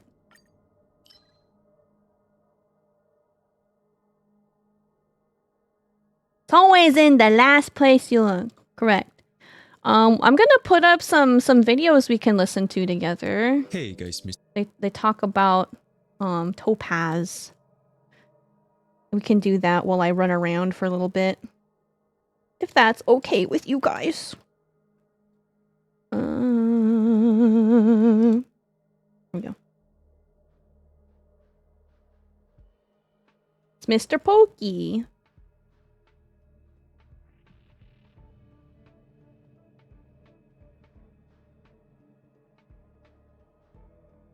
I think Pokey's video is very long. There's voice acting in the vent, I think. Oh, okay. Why don't we start with Golbuzz then? Let's start with Golbuzz. Hey, Gopaz here. No, It's shorter by like a little bit. They're both about 20 minutes long. Except Pokey's is like 28 minutes long. Okay. It's important information, you know? Is it okay to like I'm being a React Andy while also streaming the game. Okay, let me take a sippy. Wow. Water good. On Star Rail, and he's brought his wonderful friend Topaz along for the ride. Together, they make a self-sufficient DPS capable of doing great single target damage on and outside of their turns. Not only that, they can also boost the damage of any ally follow-ups and use those ally follow-ups to wreak even more havoc. In this guide, I'll be explaining everything you need to know about their kit, as well as what the best build is to do the most damage on Future Topaz. market. I'll also be reviewing her pros and cons, Eidolon's damage increase, and Lightcone's calculated power to see if she's worth your extra jades. If you like this video or learned something, like and maybe consider subbing. Oh my god! And let me know below if you're pulling and what teams I don't know, she actually walks around with Numby. What the hell? Fire unit that follows the hunt path and is our first unit of this combo. Oh my The hunt path god. are dedicated to single target damage, as Baby. well as using speed and action advances to take turns frequently. Topaz will be doing so by having Numby on the field with her, who will be boosted by her abilities, take turns by himself, and also take more turns the more follow-ups you have hitting enemies. Her whole kit is essential to her damage and her potential to Oh, they don't attack you on sight. followed by her ultimate, Oh. and basics won't be mattering even if you go fully skill point positive, but you can level them up if you want extra damage. Numby is the main part of her damage though. At level 80, she has a low base HP of 930. Let me know if you guys can and a hear. nice base attack of 620. She has a base defense of 412, but her speed is the third highest at 110. The burst handling like the rest of the hunt units. Energy cost is 130, above average, but we'll see how we can deal with that in the Freaking hat! Finally, as a hunt unit, she has the lowest chance of being hit among paths. So let's check out her Oh. awesome kit. Let's first check out her talent, Trotter Market. And remember to not sell trotters, they deserve basic trotter rights. Numby will have his own turn in the action order, and has a base speed of 80, equaling an AV of She's so cute. 105. When he does take his turn, he will do damage to the enemy affected with death, her skills debuff, and do 60 toughness damage. Stonks! In these normal follow-ups. He is pretty slow on his own, but this talent enables him to cut large chunks of his turns out and take action sooner. You do this by hitting the enemy with proof of death with follow-up attacks, advancing him forward by 50% for each one. This is a flat value, so he will always get the same value unless his turn has under half of its left. This means 2 follow-up attacks will make him act instantly. He won't activate himself though obviously, when Topaz falls he runs away. If Topaz does get crowd controlled though, Numby will still act since he's a strong and independent piggy. Deficit is her base attack and will actually count as a follow-up attack thanks to her A2 passive, meaning she can advance forward Numby with it. It won't do much outside of that though, including Yeah, look at him go! NG as well as a skill point. Her skill difficulty paying is next. I actually don't know if she's the just swipe lady. Probably. She likes money. Follow-up attack on this unit will have its damage increased by the same percentage until you include other vulnerable. If we're talking about the messages though, I think that was a chat between Silver Wolf and you. 1.5 She's times. like, do you play this new Gamba? Just swipe. The enemy, reproducing his talent's effect and counting as a follow-up. This is why it has the same final animation as its talent. This will do 60 double damage, regen 30 energy, as well as consume a skill point. The proof of that. Oh my god, he's so cute! At the time, and there is a visual indicator above them signaling it. Furthermore, if no enemies have this debuff when an ally starts their turn or takes action, so say with an ultimate ability, it will automatically be applied to a random enemy. This is very good and means this debuff will be up permanently. So potentially on one cute! target. This means you might need to use her skill to redirect Numby onto a boss, but otherwise she can be fully skill point positive and not lose out in any way outside of the skill's small extra damage and the energy. Her ultimate, Turn of Profit, has a cost of 130 energy and enhances Numbi into Whoa! his full bonanza Okay. state, increasing his damage multiplier and his crit damage percent for 2 attacks. Furthermore, he will get a 50% action advancement on any type of attack now on the enemy with Proof of Debt. This means you can instantly advance him forward on an ally's skill and ultimate, or from one topaz basic or skill alone, since they are registered as both a basic or skill as well as a follow-up. This also means you can now advance him outside of your turns with ally ultimates. Oh my god, Zila is so extra. From Clara, for example. For its maximum value, you'll want to activate it after Numbi takes a turn, since he doesn't regen energy anyway, and so you get the highest amount of action advance possible. If you activate it right before he acts, it means you've wasted a potential whole extra turn of Numbi. After activating it, you have two options, basic or skill. Using skill means you will consume one of the stacks instantly, since it repeats Numbi's follow-up, even if he's enhanced, and then Numbi will take his turn with the advance forward. This means you'll have two back-to-back enhanced follow-ups for a high burst turn.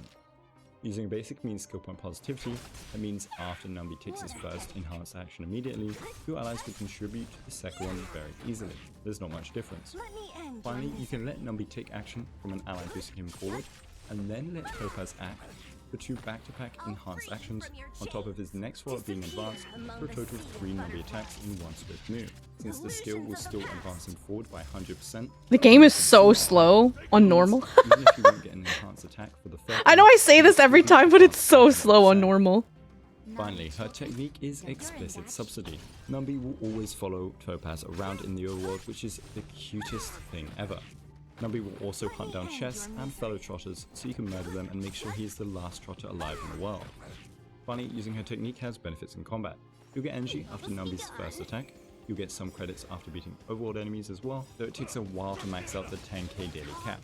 And then you'll get cosmic fragments and maybe a random hero after every simulator universe fight after using the technique. This might be what Power Creep really means. Now for traces which are 100% needed for her full potential. Her first essential passive grants her basically a tribute of a follow-up attack, meaning her basics will advance Numbi will do 1 million damage with the Elation Path. Her second passive gives all of her attacks a 15% damage buff when attacking fire weak enemies. Great little bonus, but you won't always be facing fire weak when she's a sub DPS. E6 Gwynaifen, only one topaz pull to get Bailu though. Bailu's a pretty good healer, honestly. I like her. 25 energy granted back after using the ultimate. Maybe I'm If it doesn't biased. regen energy normally, this is very substantial. Her traces grant her 22.4% fire damage, perfect, and 12% crit rate. She gets the two best possible DPS traces. It's Finally, she has 37 cute. HP, which She makes me honestly think of really sets Mugi. from being one shot. Let's quickly review her Eidolons now, they make her a lot better. Credits to Grimmer, who I worked on calculations with his very cool spreadsheet. We also work together for relics and lycones. Her first will make enemies with Proof of Debt gain a new debuff when taking follow-up damage, applying before said attack. It will increase any follow-up crit damage by 25% up to 2 stacks. This means any Topaz attacks or ally follow-ups can get a 50% crit damage boost when hitting the Proof of Debt enemy, making the single target damage and both Topaz even stronger. Topaz herself it's a 10 to 17%. Oh, DPS D-teens. will always be hitting the Proof of Debt enemy. For the 17% Happy New seasonal Year! ramp up. For any follow-up allies, it's also a nice DPS increase. Her second is big for her rotation, dropping a whole turn. All it does is make Numbi regen 5 energy whenever he attacks, which is what all follow-ups do anyway, unless they are summons like Lightning Lord and Numbi. This means more enhanced Numbis and overall more action advances and is a 12% DPS increase. Her E3 and E5 grant 6 and 7% DPS increases respectively due to their talent scaling. Her E4 is massive despite its small text. Every Numbi turn will now push Topaz's action by 20%. Granting her what equals to be a permanent So 1.25 what is times Gwynaifen? speed boost, Is she but like only Hunt? consuming one Numbi What is per she? Topaz turn. If you get more, Topaz goes even faster. More turns means more Numbis too, which means they are even more self-sufficient. It's a 27% DPS increase at max potential in a solo Topaz calculation, but that's hard to truly gauge and some people find much less. Her final one grants Numbi an extra windfall attack and 10% fire resistance penetration on his windfall attacks, but not his regular ones. An extra windfall is massive. She's the damage. Hility? It Oh, means she extra does 10 energy dots. penetration, and the res pen on top means lots more damage. At this Eidolon, she becomes I did not hear Hunt. 100% enhanced Numbi Saw it. considering just her own turns. A final 27% DPS increase. Now for relics, you want to not go 4-piece Firesmith, it's pretty weak and will not even be worth the farm. Even 4-piece Musketeer comes out ahead. You want to use 2-piece Fire, 2-piece Musketeer, or 2 Hacker as her main set, and pray one day that a better set comes out. Musketeer 4-piece. She has a hunt icon with her face on it. That's what I thought. She doesn't have tons of self-stat buffs and doesn't have attack percent traces, so Quantum Set will only be better versus Quantum Weak.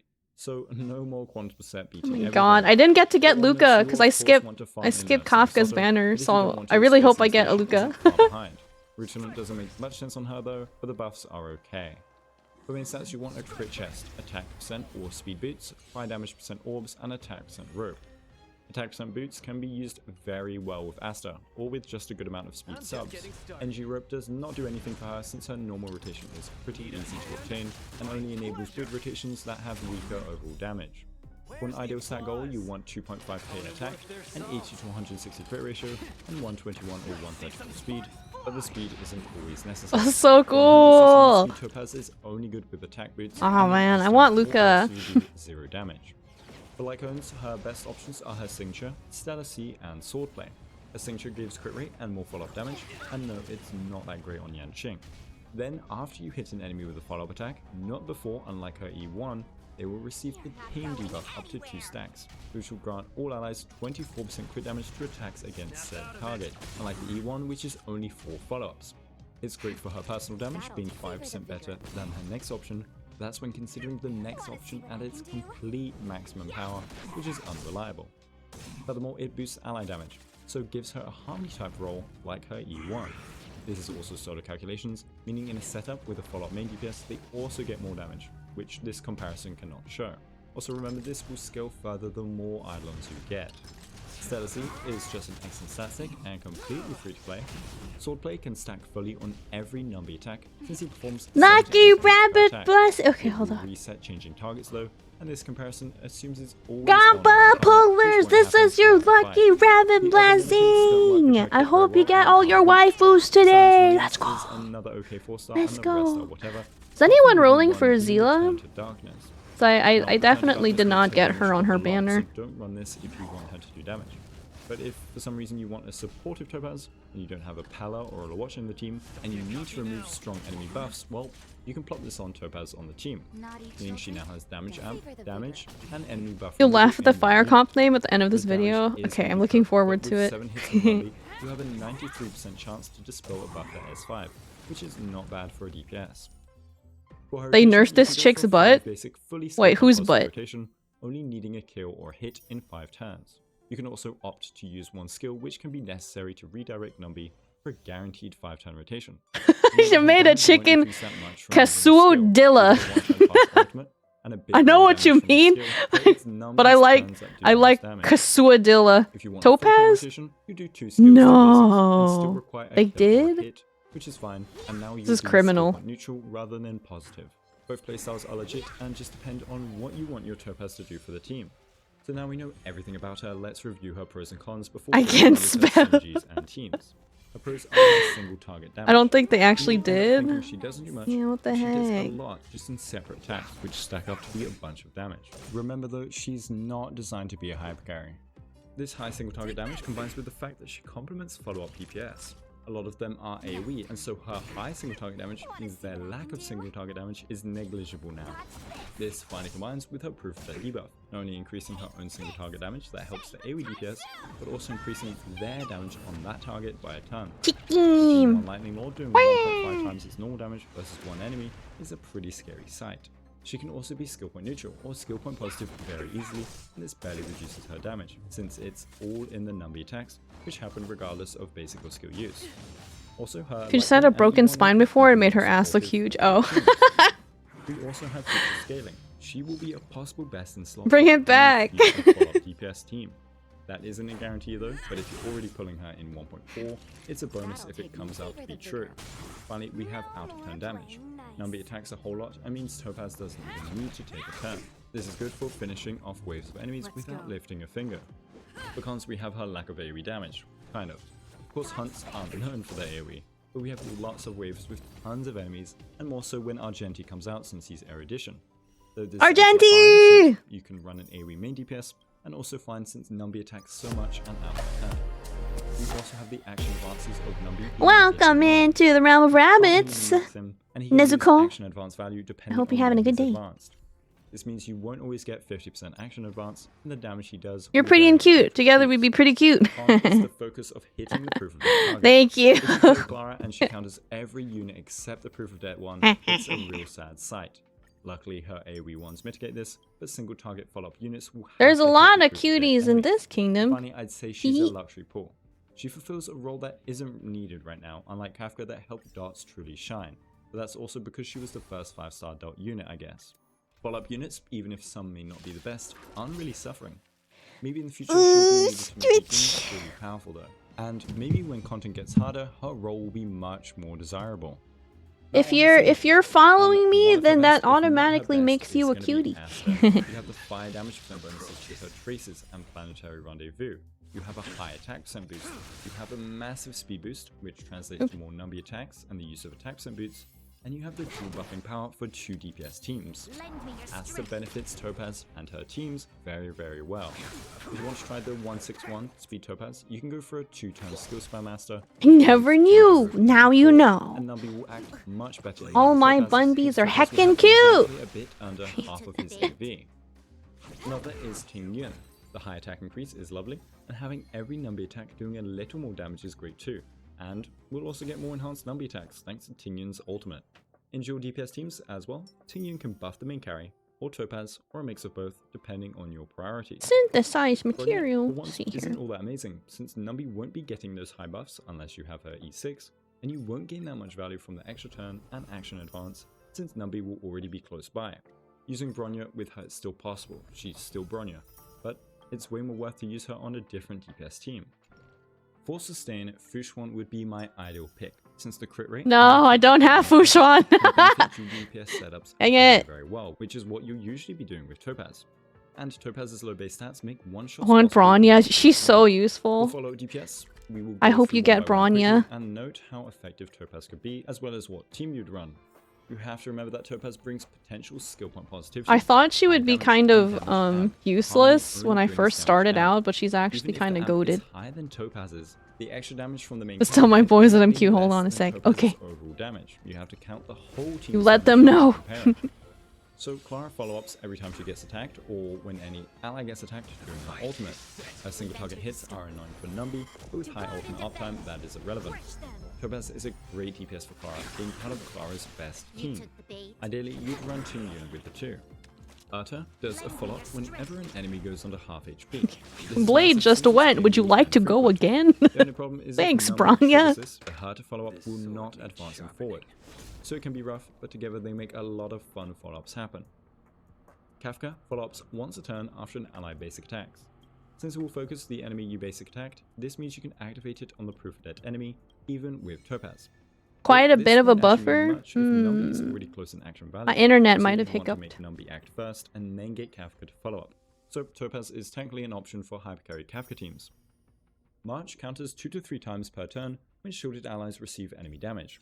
This is good only if she hits the proof of death enemy. Oh, So it's more like once per turn. it's And right you need across the key corner. shots or high aggro on herself or on Clara. for No, example. no, She also no, needs no, some shut sort up. of sustain, as the damage gained from extra Numbis is not worth dropping a Ting Yun in a Clara team, so you'll need a high investment March. Yanqing has RNG single target follow-ups and performs better with harmony units than Topaz from what I can tell. E4 Bronya has follow-ups, but it requires wind weakness and is not that effective, but hey, maybe an E4 Bronya Kafka comp one day. Xing Shui E4 has follow-ups every turn potentially, and can work with Topaz theoretically. But I love Imbibitor Lune. He's so strong. Like his numbers are so large. AoE follow-up that desperately wants more single target damage, so they're actually a nice pairing. People, including myself, might have thought that removing a Ting Yun or Asta is detrimental to his damage. But when you consider Topaz's own damage and the 1.5 damage multiplier, or Lightning Lord, you get a lot of damage. Remember, it's not about how many follow-ups you necessarily get and how many times Numbi can attack with those follow-ups. It's about that on top of the rest of the stuff she can provide. In practice, the two worked well together and are not as good as I thought. Oh. Blade has AoE follow-ups when being hit or consuming HP 5 times, so it will take a while for him to follow up. He does however have a limited amount of support, so if you're lacking Jing Liu, Silver Wolf and or Bronya, maybe you can use the two together. A fun idea is to run a triple DPS with Can't get in games. She's doing Gamba. You got a 5-star prize in one go. The top prize. What a show off. All for a lucky gacha pull spot? You simply don't understand.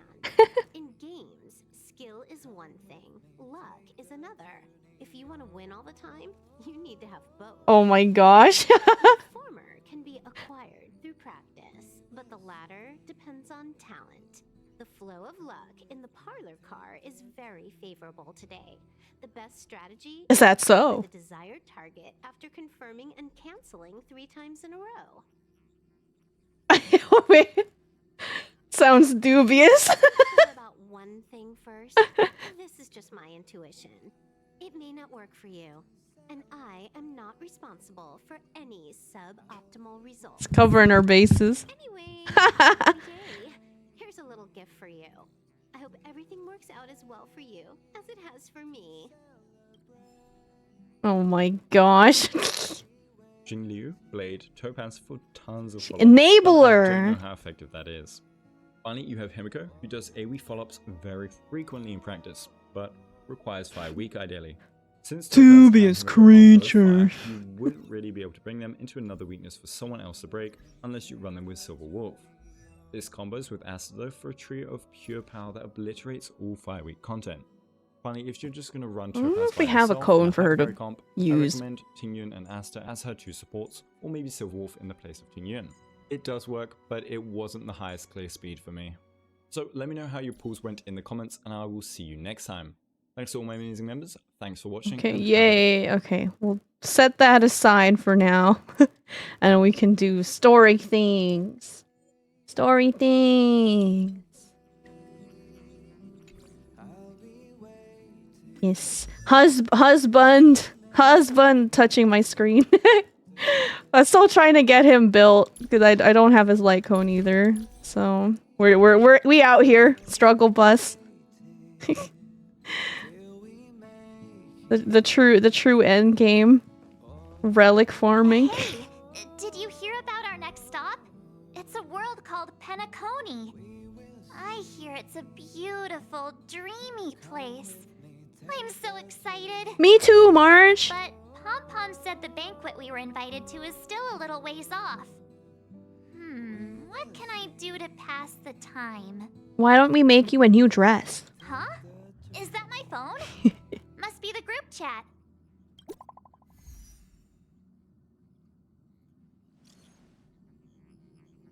Can you read this message, Express Crew? Hey, Bronya.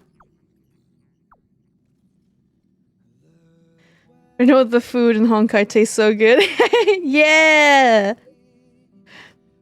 Bronya, we're missing you so much. Great, I was worried that you couldn't receive messages. I know you're busy, so I'll keep it short. Recently, I've been working on preparing the Soul Warm... Oh my god. Ugh. Soul Warm Festival, a traditional Belabogian festival. Standard celebrations for this festival have been suspended for years due to the Fragmentum and the lockdown, and Belabogians now really need a heated celebration to lift their spirits. So if you have time, I'd like to invite you to the Soul Warm Festival and witness that what we've achieved for so far in reviving Belabog. Okay. Yes. I will come for sure. Me too. Festivals and celebrations are right up my alley. It'd be great if you can come. Everyone has been missing you. Aw, they miss us. Has Dan Hung been busy these days? He hasn't sent any messages in the group chat. He's holed up in his room recently. I guess he's turned off all his devices. We'll check on him for you. Thank you, March.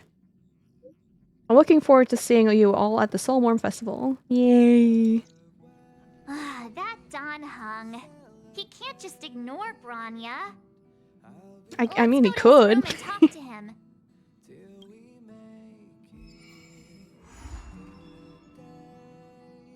Yay.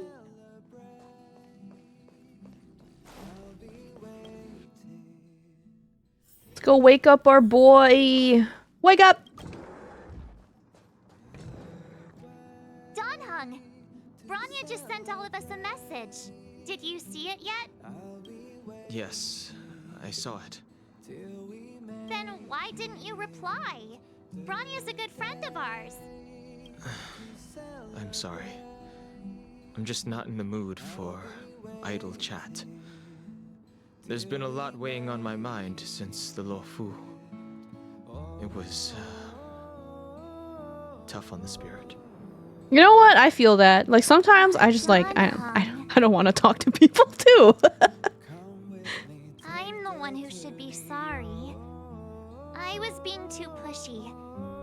You're right. You went through a lot on the Xianzhou. Take all the time you need.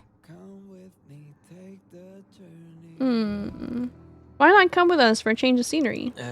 No thanks. Hi, I'll be Vatican! staying on the express. The way you said that reminded me of System of a Down. That's exactly what I was going for. It's great that Belobog is able to host a celebration. Wake up! I hope your trip It's time to goes do a well. little gacha! Say hi to our friends for me. Okay. It's time to do a little gacha! Wake You're up! not allowed to miss the next Trailblaze expedition. I'll be there next time. Okay, bye, Danhung. He won't budge, huh? Looks like it's just the two of us then. Pity. He's gonna miss out. We never get the chance to go on a stress-free adventure. Old school buddy. Oh no, don't call them old school. Made me feel old. Stress-free for us or stress-free for the planet? Don't get yourself all worked up. If your Rillo 6 is strong enough to withstand a Stellaron, it'll be just fine. I love March. Time to go on a date. Old Maybe Maggie, no! Come with us. Pom-Pom Oops. can't just leave the express whenever they feel like it. You didn't know? Seems like someone wasn't paying attention.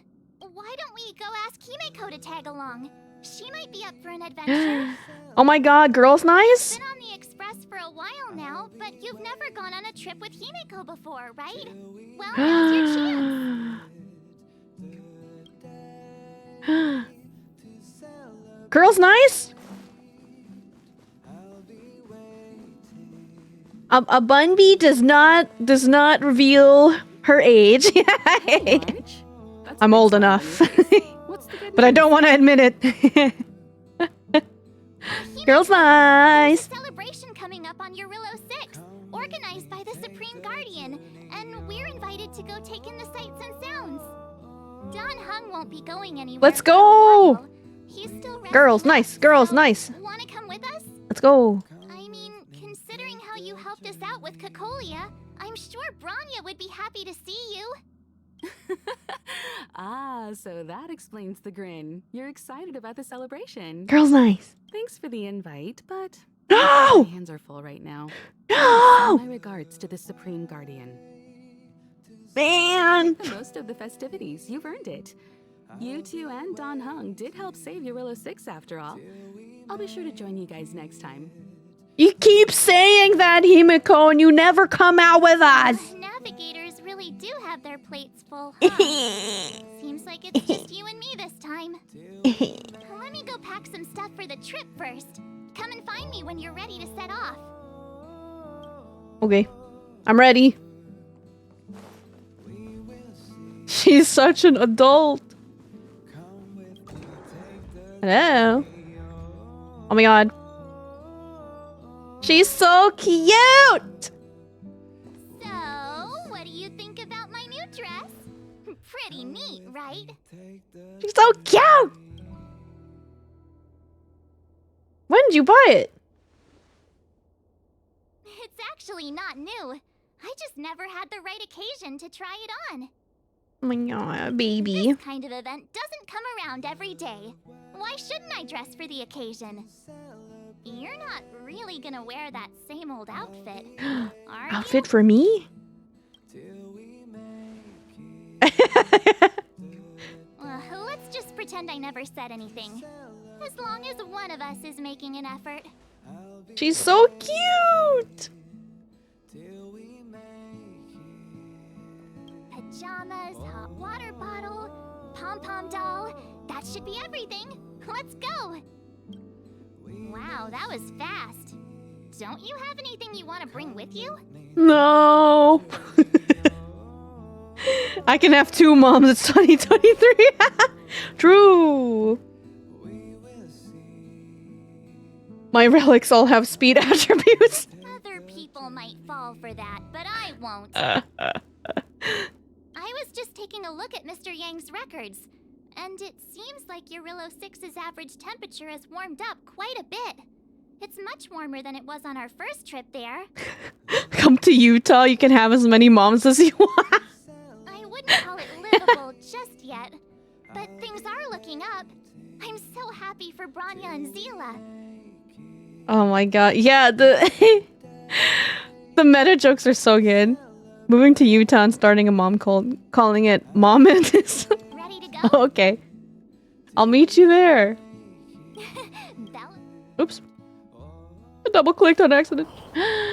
Numby! Numby! Baby! Gallivant. 700 years. Oh my god, my wife!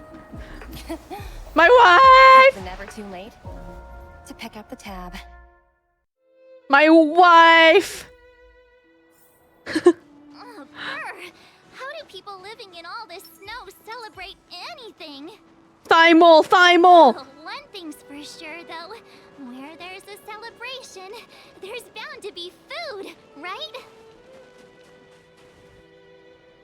Wait a sec. That person over there, that doesn't look like a Silvermane Guard uniform. Who are you? All in black. Oh. Surely they're not IPC on this world? Am I going crazy? What are they doing here? That's what I'd like to know. If they're here to look for Findy, then they're more than just a little late.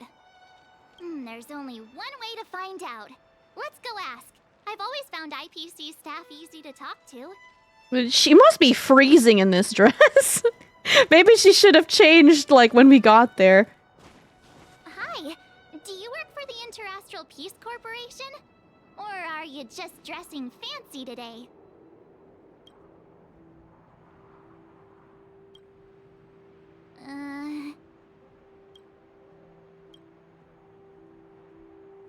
Strong and silent type, huh? 2 can play at that game. Boss, encounter with 2 unknowns. Want me to take them out? Over. Take us out? That's so rude! Them out? Just hang tight for a second. I'm on my way. Don't do anything stupid.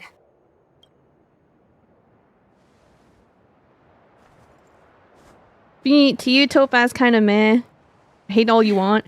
I mean, like, I'm Topaz, an I'm not investment gonna expert judge in the anybody Interastral for their Corporation. I'm here waifu on Eurillo choices. 6 for a special business assignment. Not everybody's gonna like every waifu. You'll have to forgive my colleague here. People skills aren't his strong suit. Please don't take it to heart. I like her voice. Phew, you scared the life out of me. We're here for the celebrations. We're not looking for more conflicts. Oh, right. We should probably introduce ourselves. Oh, your nails I'm are so Seven, cute. a passenger of the Astral Express. You may have heard of it? And this is my friend and fellow passenger. No kidding. I could tell you weren't locals from a mile away. Her eyes are so I didn't pretty. expect to run into 2 nameless here. Fate is such a curious thing.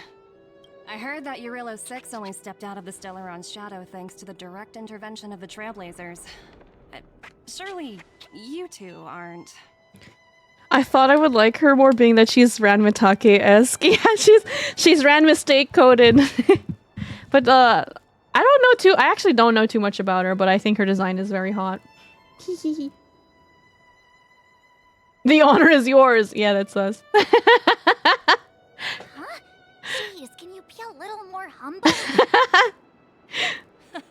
I never imagined I'd run into living legends here. Must be your lucky day, huh, Numby? Oh my god, Numby! Baby! Wow, Miss Topaz. You're really young for an IPC executive. That's impressive. More good luck, I suppose. But it's not as cushy as you think. Scurrying from one side of the galaxy to the other. going wherever businesses require me to be. Huh. Your job sounds pretty similar to the express cruise. Aside from the business, I guess. Business. Oh, Branya moves fast. The crisis is only just over and she's already opened talks with the IPC. These talks aren't exactly what you might expect, but I have to agree.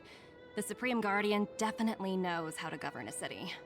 And that's the reason I'm here on Eurillo 6, to meet with her. Okay. Miss March, you said you were on your way to Belobog festivities, right? My apologies for delaying you both. Is March's outfit really only for this event? Oh my god! I thought we get to keep it. Like we're in a rush. No. Want to come to the city with us? The snow plains are freezing, and it's easier than you think to get lost out here. Thanks for the concern, but I'll manage. It's my first time on this world. I'd like to take it in its vast, iconic snowscape for just a little longer. Who knows? Maybe we'll cross paths again during the celebrations. Oh, here's my contact information. I don't usually respond during work hours, but I'd be happy to chat off the clock. Wow, I actually managed to get an IPC executive's phone number without even trying. Ugh. I'm in charge of a project worth 8 billion credits, by the way. As if anyone would ever believe that. Oh, come on. You two make a cute pair. Anyway, I'd better be on my way. See you Oh my next god. Oh my god. Yes, we are in fact a couple. How did you know? The universe is huge, yet we somehow stumbled onto the same path. Fate truly works in mysterious ways, don't you think? Come on, let's head into the city. Yay. I feel like it took Genshin like forever to implement like outfits. Hopefully it doesn't take too long. People everywhere. Are you sure we're in Belobog? Whoa, Now to check people. out the main event, the food. Come on, keep up. Hi, Pela. Is that Kayla? Next, I'll be introducing the history of the museum. Everyone listen carefully. Oh no, is this like a repeat of when we first got here? Belobog's History and Culture Museum was founded 600 years ago and was originally built to memorialize Supreme Guardian Alyssa. I'm so hungry. I wish I could have a red sunset salmon right now. I could go for some salmon. It was built to memorialize Supreme Guardian Alyssa Rand, and also...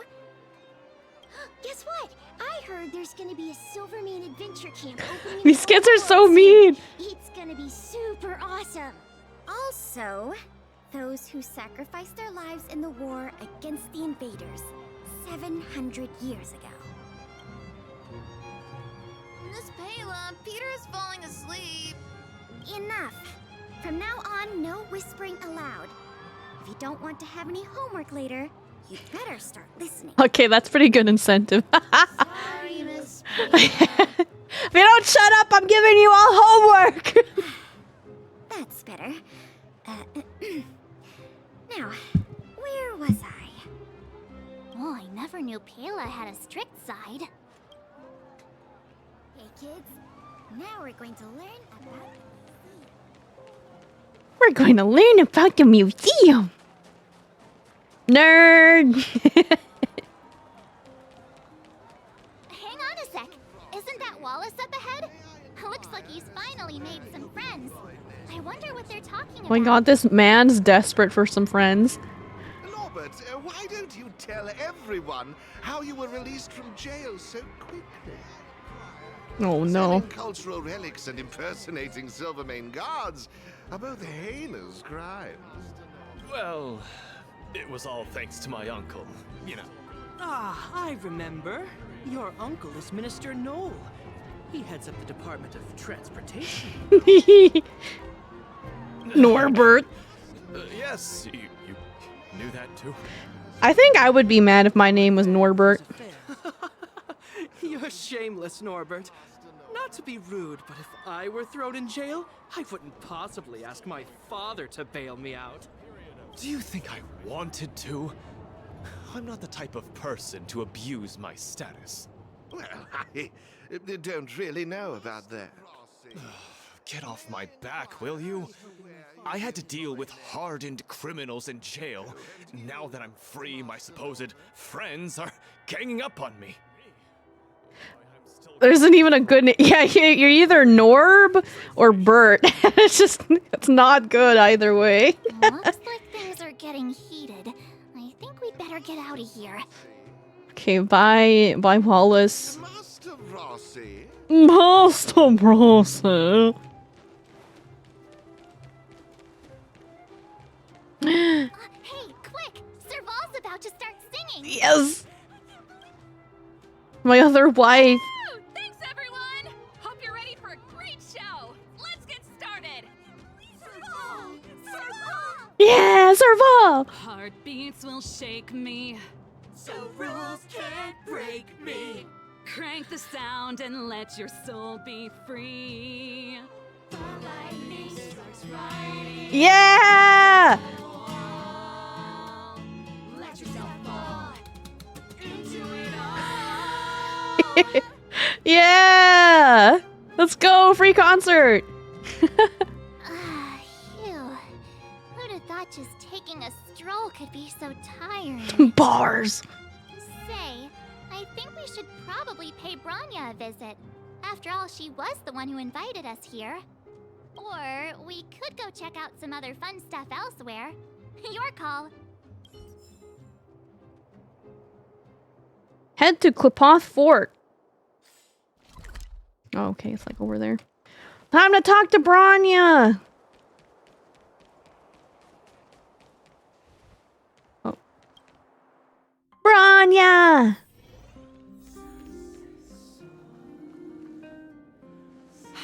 I understand the difficulties that this world is facing, Supreme Guardian.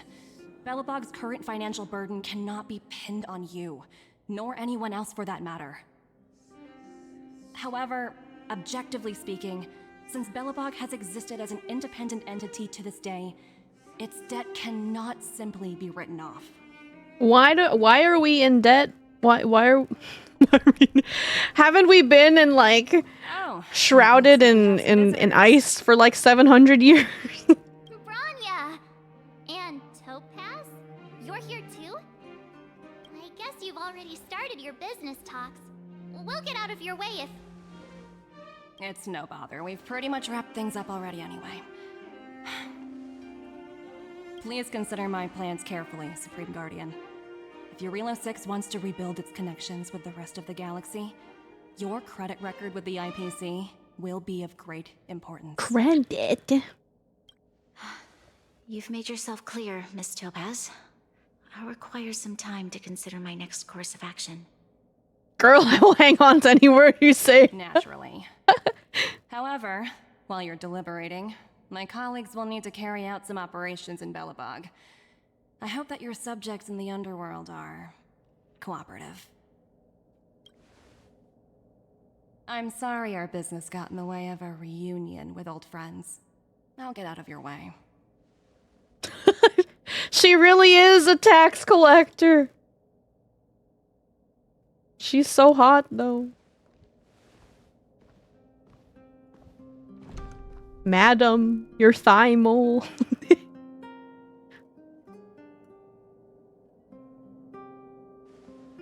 Corporate worker. I didn't know Miss Topaz was so intense. She seemed nice when we met her. Yeah, because she's not in business mode. You guys ever get into business Welcome mode? back to Belobog. I planned a special reception, but I had to deal with an unexpected guest. The lady you just witnessed, she claims to represent the IPC. Are you like anamorphing into a cat, Soot? What is that? Yeah. Okay. There's no need to keep either of you in the dark. To tell the truth, I have too much weighing on my mind right now to even think about the Psalmworm Festival. Oh no. What did she say? Since you've already made her acquaintance, I needn't explain who she is. I'm sure you've heard pieces of Belobog's history the first time you visited. The Legion's invasion 700 years ago, how the Stellaron brought about the Eternal Freeze. It seems that much of Belobog's history from that time was buried deep beneath the snow. Those memories were lost and weren't passed down to the subsequent generations of Supreme Guardians. Topaz shared with me the story of the Stellaron's descent upon Yarillo 6. How the original outsiders stationed here foresaw the impending disaster and chose to leave in large numbers. Among those outsiders were several investors from the Interastral Peace Corporation. Before they departed, they did something noteworthy. They sought out architects who refused to leave, those who insisted on defending their homes. The IPC provided these architects with significant funds to aid them against the coming disaster. Oh, I It see. was with those funds that Belobog was able to construct its immense walls. Even the initial funding for the development of the first batch of automatons was drawn from the same pool. Wow, that's a pretty incredible story. So, does that mean Topaz's business here is to collect a debt from Belobog? Yes, I'm afraid so. That's ridiculous! And what's with the timing? What took them so long to get here? If it wasn't for us eliminating the Stellaron, they'd have nothing to collect. It's obvious they're just trying to take advantage. According to her account, the repayment period agreed upon by the architects and the IPC investors was 280 years. However, less than a century after the loan was taken out, the connection between Yarillo 6 and the rest of the galaxy was completely severed. Yeah, that's not your fault. The IPC deemed that the disaster had caused irreparable damage and that there was no civilization left to reclaim the debt from. As such, they considered the owed sum permanently lost. It wasn't until the Stellaron crisis was resolved that the IPC discovered that Belobog had survived. And that's when they sent Topaz over to collect the debt. And the interest. Interest? Oh no. Oh no. That's like so many years of interest. An astronomical amount. I don't even know how to read such a long string of numbers. Oh god. Before Oh you no. both arrived, Topaz warned me that if the payments were delayed, the IPC would give her the authority to employ strong measures. Oh, I had no idea things were like this. Here I was thinking the IPC had come to rebuild Belobog, not extort it. This is so tragic. Like they just got out of like this hairy situation where, you know, there was almost an apocalypse. And now they're like, the IPC comes rolling over and they're like, hey, remember when we gave you a lot of money? Like, I know you're hurting, but remember when we gave you so much money? Right. We need to figure out how to help them. The IPC is too big and powerful. Even if Bronya steps in, it'll be hard for her to resolve the situation. You seem to have a deeper knowledge of the Interastral Peace Corporation than I do. But if the records are accurate, and they truly have a presence throughout the galaxy, the IPC could crush Belobog like a bug if they wanted to. Damn. This is spooky. This is scary. Nothing is scarier than taxes. Taxes and interest. I know you came for the festival, but now I must ask you and the Astral Express for help. Do you think you could persuade Topaz to reevaluate the situation? The Express's reputation precedes it. Perhaps there's still hope? Have no fear, Bronya. When a friend's in need, the Nameless will always be at their side. Yeah, I got you. I got you, girl. Let's go have a chat with Topaz. Yeah. After all, this girl here is a pretty good negotiator. Yeah. Thank you so much, both of you. I'm so sorry for dragging you into more trouble. While you're out looking for Topaz, I'll see if I can think of a strategy to deal with the situation. Best of luck. Oh, thank you. Alright, where are we starting? I just remembered. Topaz gave me her number. We might as well just be direct and ask her where she is. She seems like the type of person who appreciates a straight approach. Good point. Are you there, Miss Topaz? AI reply. Greetings. Director Topaz is currently busy and unable to reply to your message. Please wait. An auto reply? She really doesn't reply to messages during her work hours. Greetings. Director Topaz is currently busy and unable to reply to your message. Please wait. AI, please tell me. Can you tell me where Topaz is gone? Oh, Curation, hello! I hope you're having a good Friday. I am! Thank you so much for coming through Twitchcon, by the way. Thank you for stopping by our booth and for all the support, my goodness. I hope you're doing well. Hello, checking Director Topaz's schedule for you. Currently, Director Topaz is on an inspection tour at the History of Culture Museum, the Overworld, Belobog, Urilo 6. This thing's pretty smart, thank you. Greetings, Director Topaz is currently busy. Okay, got it. She's at the museum. Let's get going. We better think about what we're gonna say. She might be young, but she is an IPC executive. Are we doing detective mode? No pushover. Detective mode. March's outfit's so pretty, right? I love March. So cute. I want her to have that outfit forever, all the time. Hello? Hello? Oh, hello. Do you like art, Topaz? Oh, it's you two again. This is the third time today we've run into each other.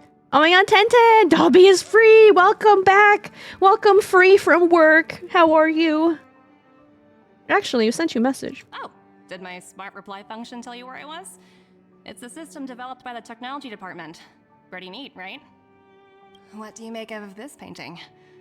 I'm no expert, but just from the artist's strokes, I can tell it's no ordinary piece. It portrays a certain kind of sorrow, you know? Not your everyday kind of sadness. It runs much deeper than that. Oh my god, she's an appreciator of art. Topaz, I draw art. I can show you some of my art. Would you like to come over to my studio? It's as if the artist had condensed history into one poignant but sorrowful image. The artist's brushwork depicts several generations' hardships. Yes. Seems like you know your art. Not at all. The analysis of an aficionado. I wouldn't take my word for it.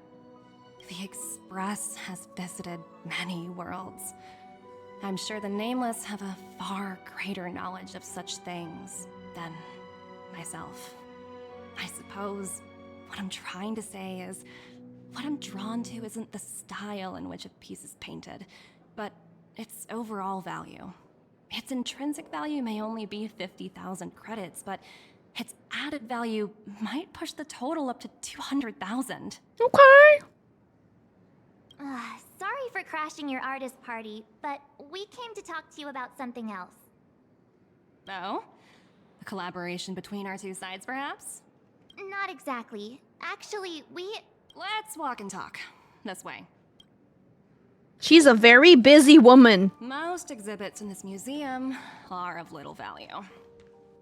But with a keen eye, it's possible to find a diamond in the rough, so to speak. Miss Topaz? RP walk. Told us about Belobog's debt situation. I love her shoes. Oh. You two are closer than I expected with her. So, how can I help? Not sure in the arrangement, or... I want something like that in 14. It's like the asymmetrical and then like the leg strap on this one. Oh, so good. Help me out here. You know I'm not good at this kind of thing. Oh, I got you. The Express will pay off Belobog's outstanding. Imagine that. I wanted to ask for a favor on behalf of Bronya. I see. I understand. From your point of view, I can see how unreasonable it appears. However, you must understand that debt collection is a big part of my job. I've dealt with cases far more difficult than Belobog's. I appreciate each case has its difficulties, but if I treated every late debtor as a special case, the galaxy's economy would come to a grinding halt. And if the debt can't be The repaid? Strategic Investment Department is well versed in handling such situations. We can offer the debtor various repayment solutions, but Eurillo 6 has far exceeded the allotted repayment period. I'm afraid milder solutions aren't the order of the day. So, I proposed to Bronya. But like, they basically were frozen in time for like however many hundreds of years. So like, you know, can we put a we should please put a pause on this. Almost gave away trade secrets there, didn't I? That was a close one. The exhibits here are pretty ordinary. I estimate they're probably not worth much. Let's keep moving. Ma'am? So you're basically saying the Belabogians must pay off their ancestors' debts. When you think about it, it's just another part of the cycle of life. I'm not sure it's as poetic as that. Wow, look! Is that little critter native to Eurillo 6? She loves cute things! So white and fluffy. Where can I find a live one? You like animals? I absolutely adore them. Have you guys met Numby yet? Oh, where'd they go? They must be off playing somewhere. Come to think of it, this little guy is on display here probably means it's already extinct, right? So, Miss Topaz, what exactly will it take for the IPC to go easier on Belobog? Bronya invested so much just to make this world a little better. And now, it feels like all of her efforts will be undone in the blink of an eye. It's just so cruel. Yeah, we need a little bit of leniency. Apocalypse. What do you take the IPC for, Miss March? We're just the same as Belobog's architects. We're all followers of the preservation. No matter what solutions we propose, we will always take the welfare of the people of Belobog into consideration. Otherwise, we'd be no different from the Legion, would we? So you're saying there's nothing to worry about? But Bronya... Don't worry yourself too much. The Supreme Guardian is a wise person.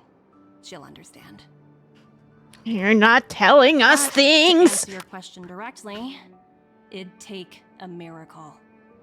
I'll complete the Eurillo 6 project no matter what obstacles I encounter.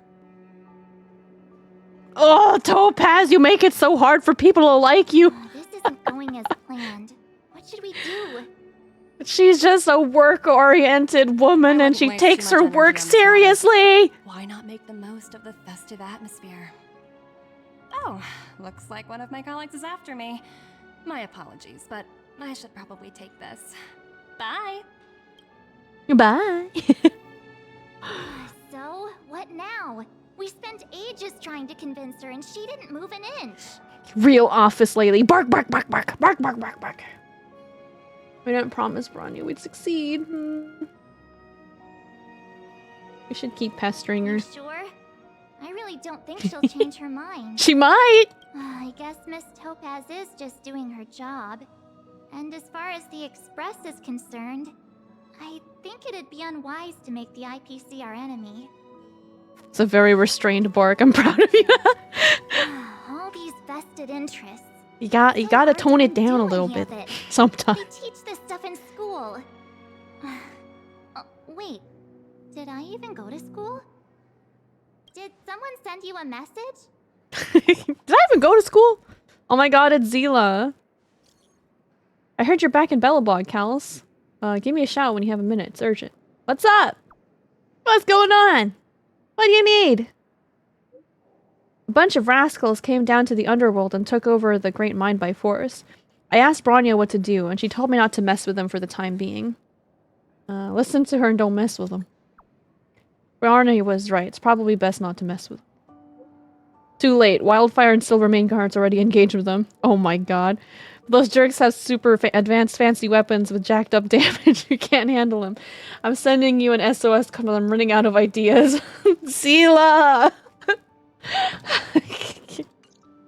Head empty, bunga bunga. You're causing trouble in the underworld. Already? Seriously?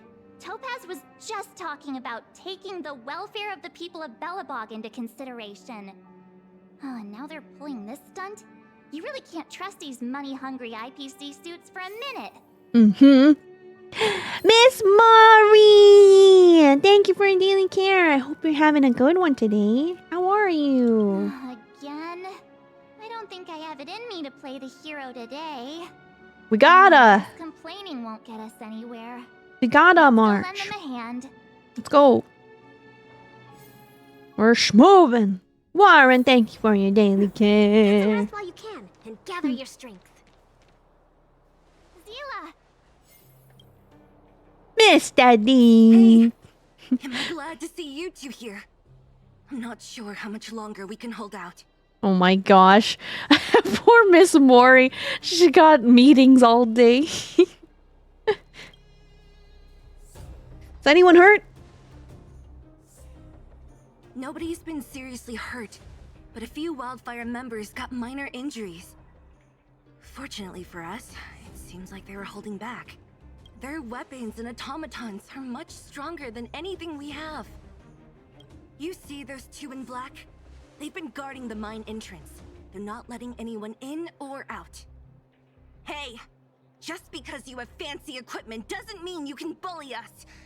Who do you think you are? Who do you think you are? I am. What's the matter? Got nothing to say?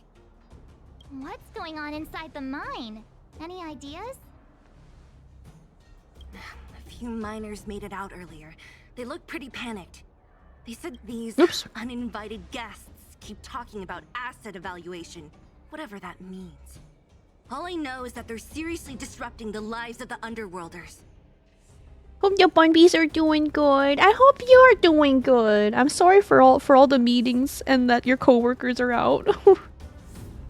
Top 3 bowling quotes. What are the other 2? Who do you think you are? Ah, yeah. Who? We were just talking to her in the museum. Do you think her cronies are acting without her authorization? The person you're talking about, are they in charge of the people in black? Potaz, Pazto, whatever her name Potaz. is. She can wait. Right now, the most important thing is to free those trapped in the Great Mine. Are you two with me? No idea, but that quote alone takes up all 3 slots. True! How long is this story, by the way? I don't want to take too long doing this, hopefully. Hey, you two! Do you guys know? Cat got your tongue or something? If you knew what was best for you, you'd get out of my way. Okay, Zila. It's another hour or so? Okay. You guys must be exhausted standing here all day. How about you take a little lunch break? Go to I'm lunch. sure the IPC allows that, right? Seriously, get some lunch, bro. I'm a guest of your boss. Stand aside. What's their deal? You two were talking to the director in the snow plains. So it's you! You're the one who was threatening to take us out in the snow plains! Do you even know who you're talking to? If your boss knows to treat us with respect, you'd better start showing some yourself. Okay, March. Yeah. I can't let you pass. My team leader said that if anyone gets through, I'll lose 6 months of performance bonuses. Team leader? You're even lower on the pecking order than I thought. Shut up! I spent 7 years on a forsaken asteroid preparing to join the IPC. I went through 17 interviews before they finally hired me. What right do you deadbeats have to criticize me? IPC?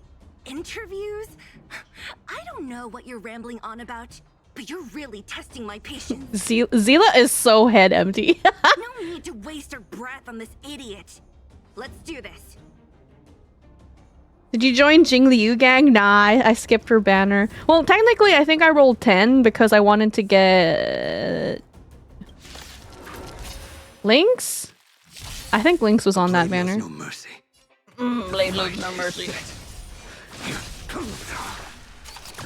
Troublesome. Time for a buzz. Lend me your strength.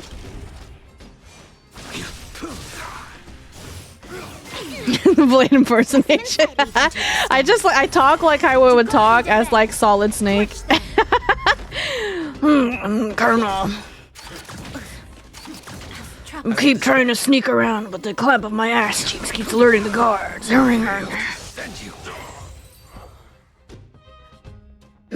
Colonel. That's it? He sure took off quickly. 17 rounds of interviews and these are the best people they can find? What a joke. Let's not get ahead of ourselves. I've been warned that the ones in the mine won't go down without a fight. Let's set off when you're ready. These guys are kind of spicy, actually. I'm gonna like heal up Bronya real quick. Shoo. Alright, let's go. Caught your breath yet? When did you change your clothes? Right after we finished chatting with Topaz in the museum. She could have just changed into her dress here. Did it take you that long to notice? I thought you were supposed to be the observant one. Where? The quicker we handle the IPC, the faster we can get back to enjoying the celebrations. Let Zila know when you're ready to go. Okay, March. Ready for action? It's time. Let's go. Fire on. Okay. Well. This is what it's gonna be. Oh my god, Clara. Still not wearing any gosh darn shoes. Hello. It's Mr. Svarog, isn't it? And this cute little girl must be Clara. Hello, miss. Are you... I'm Topaz. I've come to have a chat with Mr. Svarog. You're rich. Clara, go inside and wait for me. Huh? But if you have a guest, maybe I should... She is not a guest. Neither is she a friend.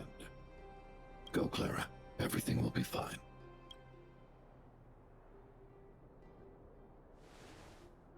Must be a fan of Frankie from One Piece. It seems my source was right.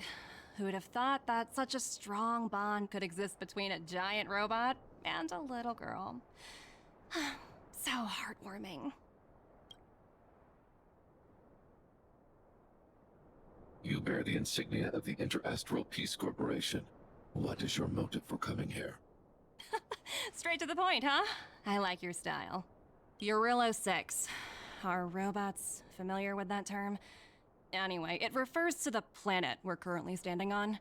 It's about to become the property of the IPC. No one can reverse this outcome. Not you, not the Nameless, nor any power in the galaxy.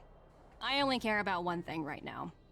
Demonstrating to the shareholders of the IPC that Eurillo 6 can generate value. In the long run, this is a way, the only way, to ensure Belobog's long-term interests. I need your help to achieve this goal. Long-term interests, undefined. Analyzing objectives. Topaz! Failed. Tell me, emissary, how do you plan to convince the IPC leadership? That's simple.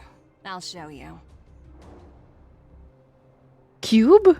This is... Source code. Or to be more precise, source code that is able to take control of all mechanized units in Belobog. Hey, no! I'm sure you're familiar with this.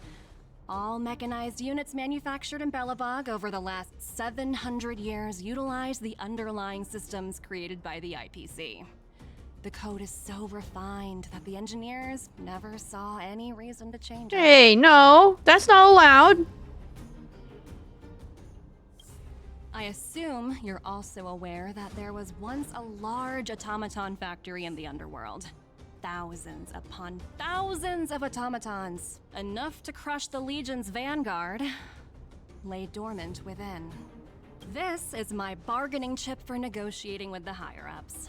I'll convince them that Eurillo 6 has a place in the company's long-term strategies. But first, I need a guide to show me where these automatons are buried. No! Don't do it, Svarog! I understand. Your long-term interests can be defined as the survival of civilization at a macro level. What are your intentions for the people currently living here? Their future has already been purchased. All I can do is make them accept this fact, using a relatively peaceful approach. Oh my gosh. I understand. I will assist you with your plan. Oh, so you're not as stubborn as the rumors suggest. The future you speak of is beyond my computational range, but my emotional analysis indicates that you are indeed trying to find ways to ensure the survival of this world. Additionally, calculations indicate a 96.4% probability of compliance through force if I refuse to cooperate. Your calculations are slightly on the conservative side. Here's to our future cooperation. If you wouldn't mind leading the way, Mr. Svarog. Oh my god. She's so good at her job, but she's so mean. Oh no. Hot woman mean. Together. Anyone else getting deja vu? Well, the situation here is pretty similar to when you first arrived. Just So- that instead of a few thugs and broken robots, now we're dealing with much more formidable adversaries. Hey, check it out! Isn't that Topaz's little trotter over there? Numby. What was it again? Numby, right? What? Isn't that thing a fragmentum monster? She's keeping one as a pet? The IPC are all about their sci-fi sorcery, so it's not that surprising. Wanna go take a look? My pet Numby. Pet, pet, pet, pet, pet, pet. Pet, pet, pet, pet, pet. Hi, Numby. Oh. Wink. Oh. Sounds like you two are getting along. What's Numby saying? Not sure. Strong accent. I should have known. Don't quit your day job. Look, you guys. Looks like it wants to leave. Oh, Numby, come back. Looks like they want to find their master. Let's follow them. Numby, come back. Help! Those people dressed in black are attacking us! Oh, God. Help. Hey, I'm talking to you. Where do you guys store the Geomarrow? I really don't know anything! This place is filled with nothing but incompetence. Those cowards! I guess they want to do this the hard way. Zila's so mad. That's her peoples. That's her peoples, man. Time for a buzz. This battle is unavoidable. Lend me your strength. I sense a storm.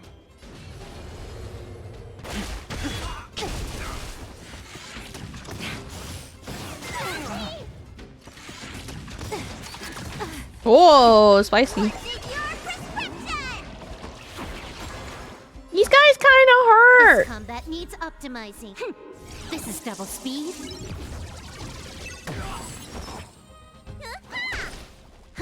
More enemies. Lend me your strength.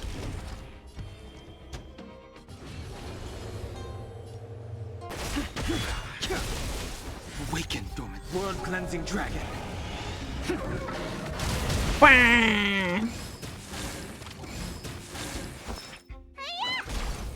Get head pat, get head pat. I love head pat.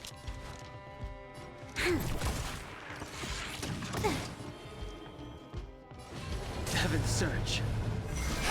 Break.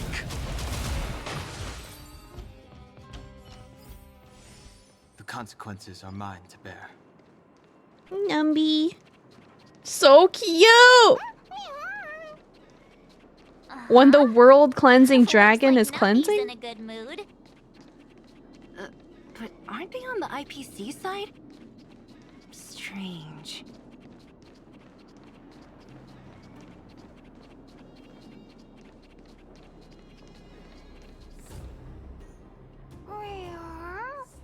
Oh, IPC.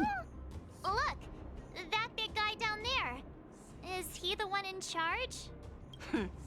We'll see who's really in charge. Let's go! Huh? Where'd Numby go? Wow. For something so short and stubby, they're surprisingly nimble. Well, guess that's that. We're on our own now. Let's keep going. Hello? You guys aren't gonna fight me, are you?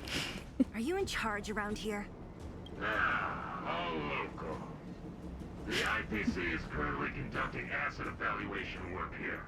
Oh, Stubby. Residents are advised to follow those responsible for evacuation to the... Don't lie to us! Does he have a tie? You seized the mine by force for yourself. You drove the locals out of their homes. I'm warning you. Get lost or suffer the consequences. Don't you dare show your face around here again! And who might you be? You have quite the attitude. This is our jurisdiction now. We are all powerful here. I want to speak to your boss. Yeah, we demand to speak with Topaz. You know Topaz? Interesting. It doesn't matter. The Strategic Investment Department has no obligation to talk to anyone not related to this project. In cases where debtors fail to repay within the set time frame, the IPC reserves the right to skip negotiations and take over all assets. What the? We're simply following the rules. What exactly is your problem? You know, it's funny how the rules always seem to work in your favor, don't you think? This world's been hanging by a thread, and now you're here to pull the plug on it. Don't blame me. I'm simply following orders. Do you think I get to make those kinds of decisions? Save your breath, March. I never held out any hope of resolving this problem peacefully. Didn't you claim the IPC was all-powerful? Well, now's the perfect chance to show us what you can do. Okay, Zila. If I knew things were gonna get this heated, I'd have applied for overtime. Anyway, since you I don't think you're supposed to apply for overtime. Don't you just get overtime? If you work overtime? Space legalities. Ah! Hey, you stop that. Do not fret.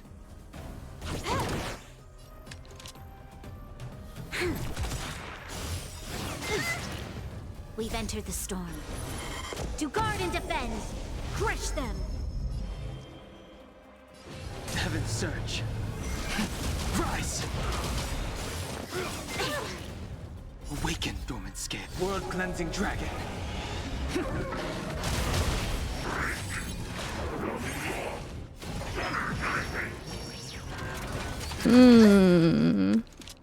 Performance points, huh? Lend me your strength. The strength. Heaven surge. Break.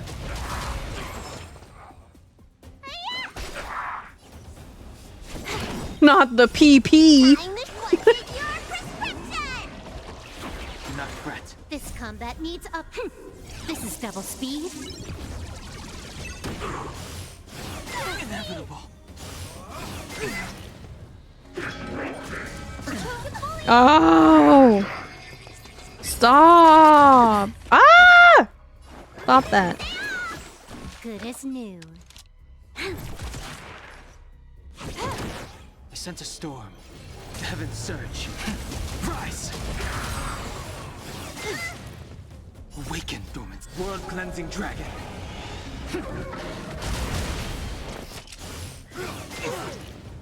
Oh, kinda spicy. We've entered the storm. To guard and defend. Crush them. Let me tend your wounds. Do not fret. What's in your prescription? Do not fret. Seventh search. Get him, Don Hong! Yay! Hooray! Who are you people? Not even our tech could take you down. What is a robot to a god, honestly? Took down the Doomsday Beast, the Stellaron, and Fantilia. Did you really think you could stop us? Darn it. I'm all out of ammo. Sir, we've just received word from the director. Director Topaz? What did she say? Teams are not to disrupt the lives of local inhabitants during the asset evaluation period. Teams that violate this directive will have their year-end bonuses reduced by 60%! Got him! Thanks, Topaz. 60%? We're done for. Attention all personnel. Evacuate the mine immediately. Erase all traces of your presence. Yay! We all good here, or what? Yeah. Judging by the looks on their faces, I don't think they'll be back. So, who is this Topaz anyway? She seems to have no problem ordering these idiots around. Or taming fragmentum creatures, for that matter. It's a long story. Bellabog is in debt. Debt? What do you mean? You should probably ask Branya to explain it to you. Just get your girlfriend to explain it in a way that she can understand. Timing couldn't have been any worse. Go get your girlfriend, girl. We've got a message.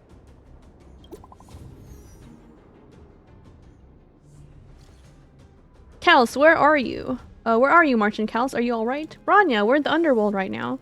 The IPC's people took over the Great Mine. Us and Zila just kicked them out. I see, you're with Zila. How are things going? Did you get hurt? Don't worry, we can handle this. I failed to persuade Topaz. No worries, Kalce. This wasn't your responsibility in the first place. Something just happened here, and I can't explain it clearly in messages. Could you come back to Klipoth Fort? I need advice from you two on this issue. Okay. We're traveling all over the place. I get the feeling Branya's worried about something. We'd better go back and see her. Are you coming with us, Zila? Go on without me. I still have stuff to take care of. The miners need to know what happened here. Branya messaged you, which means she thinks you can help. I trust her judgment. Got it, Zila. We'll do what we can to help Branya out. Come on, to Klipoth Fort!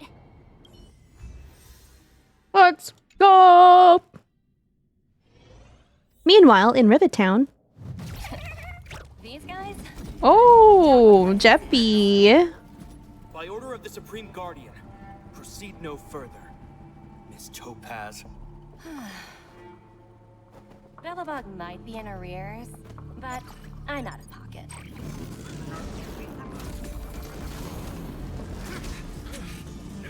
Uh-oh. See you later, Captain. Oh my god, she's so cool, but she's so mean.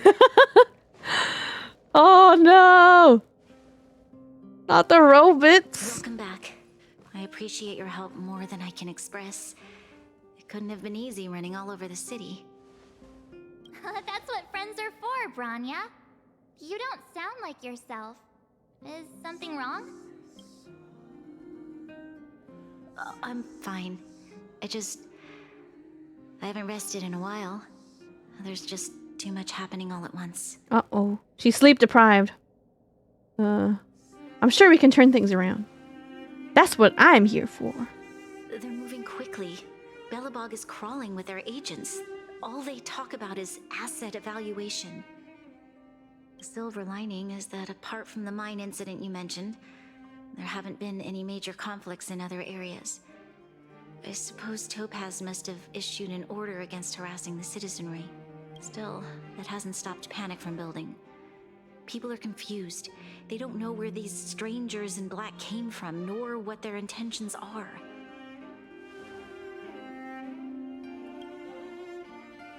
Did you manage to get in touch with Topaz again? We're curious to know what solution she has in mind. That's the reason I asked for you to come here. I need your advice. Look, I can't read! It's the contract Topaz sent to me a little while ago. There's a handwritten letter attached. Thank you for the follow, Scuffball. I hope you're having a good day. Please take a look I at the can't contents, swim! and then tell me your thoughts. Miss Branya, if you'll permit me to call you that, I'd like to share a story with you from my own life. In your eyes, the IPC may seem heartless or cruel, but in reality, we all have a story to tell. As for myself, I was born on a small, unremarkable planet at the edge of the galaxy, a place whose name is known only to the native inhabitants. My home planet was extremely resource poor. To survive, people worked laboriously, manufacturing products Okay, for ASMR. other civilizations in the galaxy, mostly in chemical or heavy industries. Given these circumstances, the natural environment of my home planet became Why did it stop raining? harsh. I don't recall the exact moment. It like started raining and then stopped raining. People started wearing respirators just to walk down the street. All you could hear were the wheezing coughs of the people, day and night. My home was facing its demise. The relatively wealthy chose interstellar migration and started anew. The majority who stayed could only struggle on amidst sewage, acid rain, and dust, waiting for the end. Finally, one fateful day, the IPC arrived on my home planet. They had the technology to repair our planet's damaged environment. In return for their help, they asked for just one thing: that all inhabitants sign a contract which would make them employees of the IPC. Oh. 2 years after signing the contract, the dark clouds and haze disappeared, and people began to take off their masks. After 3 years, vegetation and trees began to grow and thrive again. After 5 years, many animals, previously on the brink of extinction, reappeared. When I was finally old enough, I officially became a member of the Strategic Investment Department. I witnessed the changes that took place on my home world, and was determined to bring the same changes to many other worlds in the galaxy that were experiencing the same plight. I am writing to you, Miss Branya, with the genuine desire to express something important.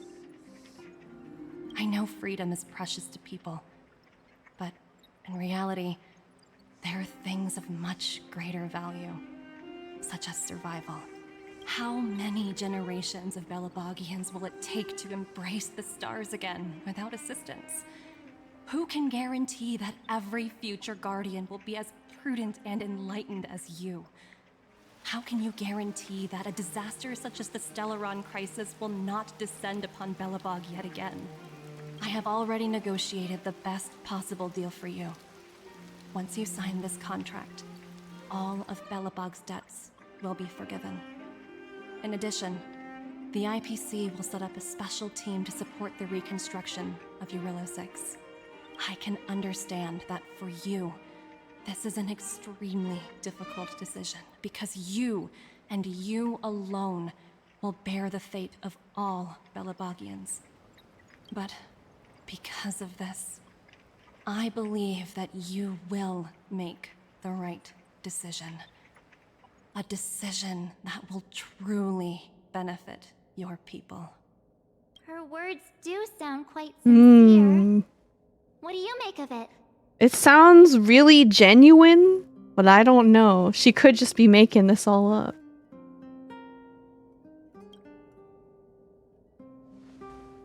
I agree. But it struck me as an honest letter. I found the contents quite moving. It's hard to imagine she'd write something like this just to deceive me. In any case, she wasn't wrong when she said this would be an extremely difficult decision. This planet's fate, the civilization it carries, everything that's happened here and everything that will happen, it all rests in my hands. This definitely can't and shouldn't be a decision made by me alone. Perhaps you should gain some insight from others first? That thought has crossed my mind. It comforts me to hear you say that. Right. I don't think it's fair for you to carry the weight alone. Why not discuss it with others first? Topaz hasn't given me much time to consider. She wants me to decide as soon as possible. I wanted to put it to a vote and let all the citizens of both the overworld and the underworld have their say. But with such little time, I'm afraid that's a lost cause. I'll convene the Klapothfort architects immediately to discuss the contract. As for the locals, I'd like you to gauge their stance on the matter.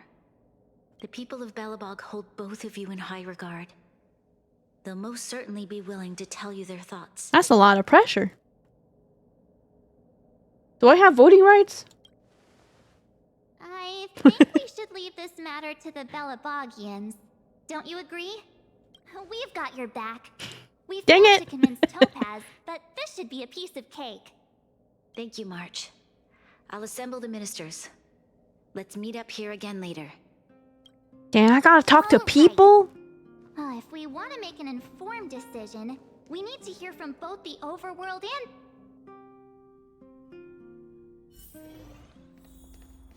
Alright, let's go. Pela, what do you have to say on the matter?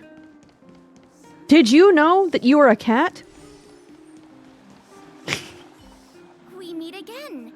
How have you two been? Uh-oh. That look on your face tells me something's wrong. I hope it's nothing too serious. Sounds serious. I'm all ears. You tell Pela about the IPC. Oh, okay. Really? You better not be making things up. I wish it were made up. Unfortunately, it's all true. We don't have much time, Pela. Branya wants to get everyone's opinion. Wait, you're telling me I have to make this huge decision on the spot? At least give me a few seconds to think it over. Is the IPC Pokemon going? We're telling everyone that their planet's hecked. Okay, I think I've got it.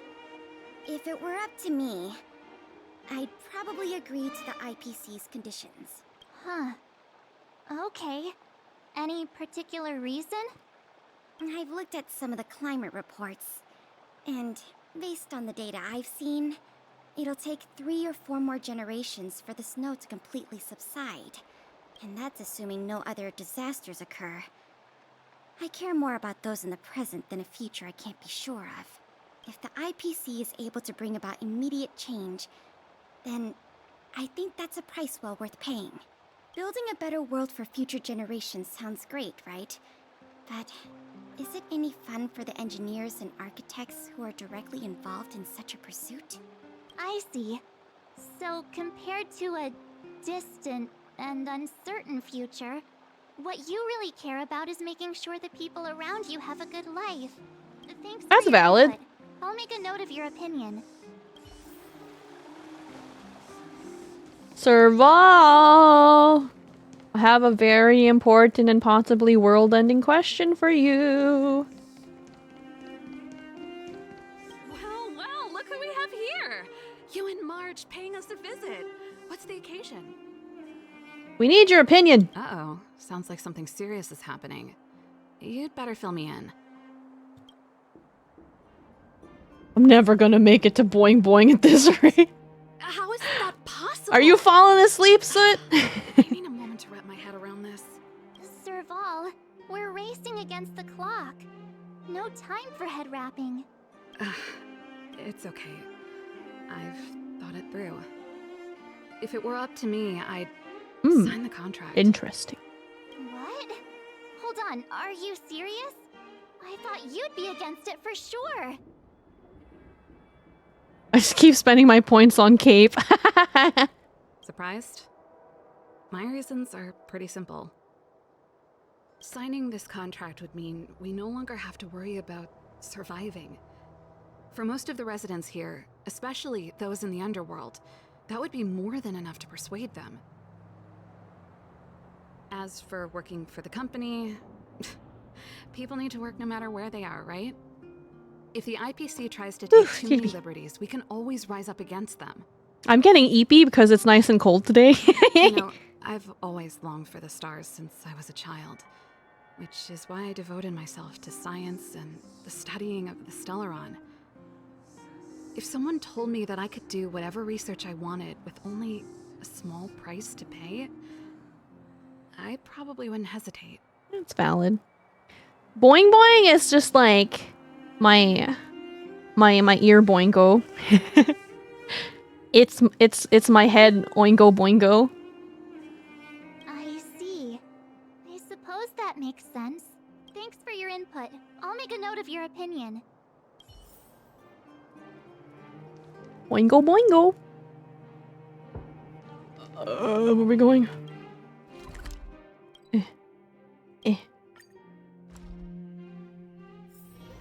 Great band.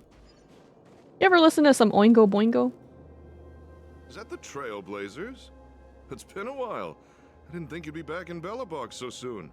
It's been pretty hectic in the city lately. All these people dressed in black suddenly showed up, and even the Silvermane guards have had trouble dealing with them. Do you need my opinion? I'm happy to help. So that's who they are. It's worse than I imagined. The Madam Guardian must be under a lot of pressure. Is there really nothing we can do to assist her? We're here to gather everyone's opinion on the matter. I know this is a little sudden, but we're running out of time. What's your take? Big yawn. Why, I'd refuse the contract, of course. There is no room for compromise. Just look at them.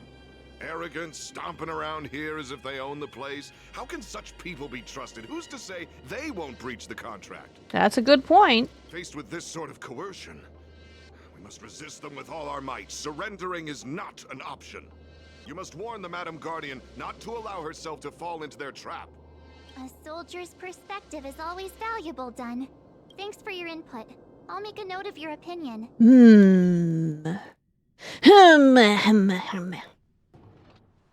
Did we miss anyone in the overworld?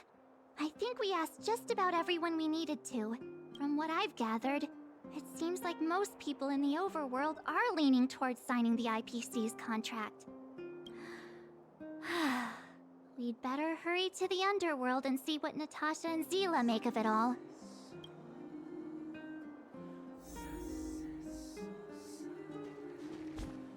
Oops. Where are we going?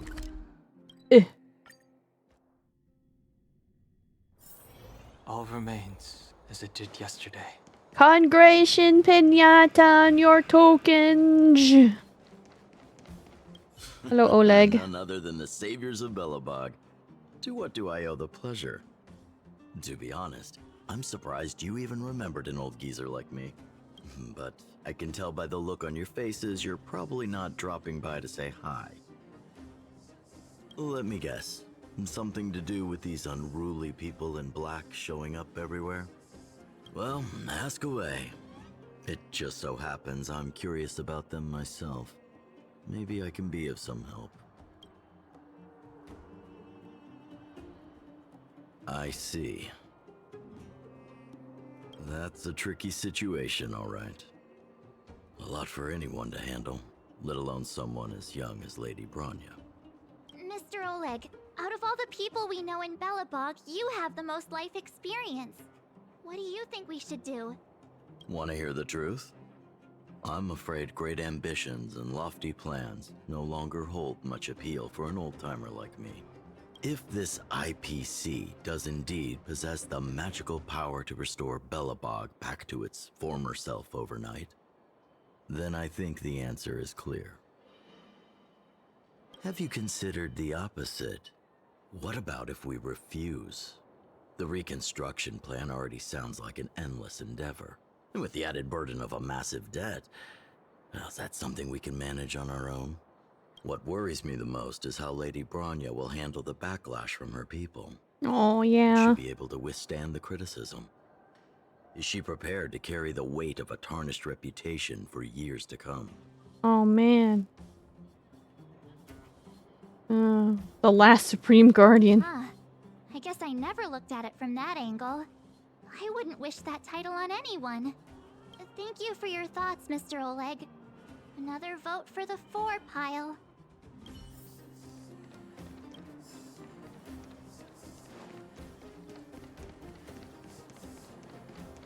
Natasha!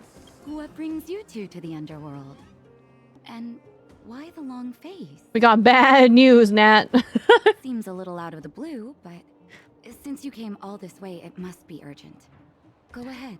Renee, are you flying right now? Where are you heading off to? Going on vacation? I hope you are. Of information to take in. Deserve a vacation. Sorry, both of you. I know you're in a hurry, but I need a moment to think.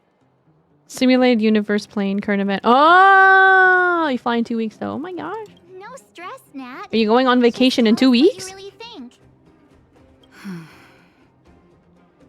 I've thought about it, and well, if I were Branya, I wouldn't sign it. I won't deny the offer on the table is a very tempting one. And if we refuse, Belobog will not only have the burden of a huge debt, we may also incite the wrath of a very powerful force. But even so, a quote I read back in school came to me just now. Those who are willing to give up freedom for security will end up with neither. Living in the underworld has taught me that this phrase is true. I'd rather trek through the frigid snow plains than live in a beautiful cage. Wow. Wow. That's a pretty convincing argument. Another vote for the against pile. Thanks for your insight, Nat. Why is everyone so smart? Excuse me.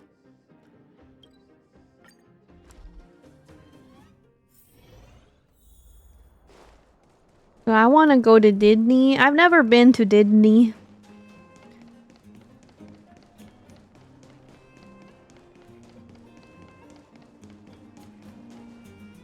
Miss March, big sister, what brings you to the underworld?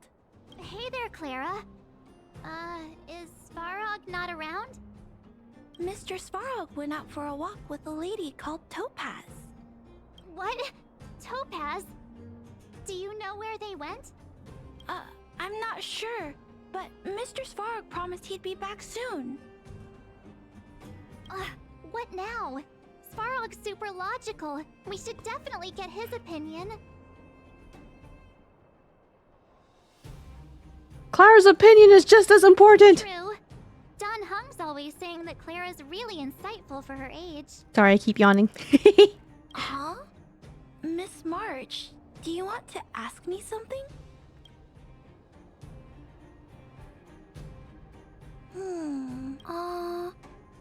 That's complicated. I don't know what to say. It's all right, Clara. No pressure. Just tell us how you feel about it. I think if we have a choice for the future, it should be everyone's decision. Because when I was playing with Hook, the moles, and the other kids, we talked about our dreams. Everyone has different dreams.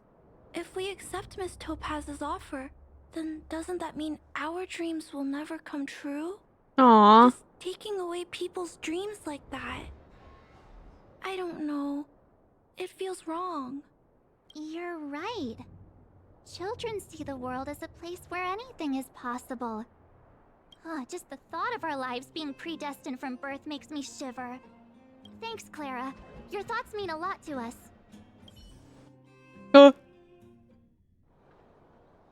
After collecting more citizen opinions. All that running around has worn me out. So, the final conclusion is... the votes are completely even. I don't know what to do. Both sides have really compelling arguments. Still one person left to ask. Right! We haven't asked Zila. She's probably still in the Great Mine helping the miners. Come on, let's get going. Mad respect to March for running that much in her pumps. I know, right? Couldn't be me. Flat-footed Bunby would perish. Hello. Back so soon? Any news? Are you feeling all right? You look a little uneasy. We need your opinion. Important matter, huh? I can tell from your tone that this isn't gonna be a lighthearted chat. But I'm ready to hear it.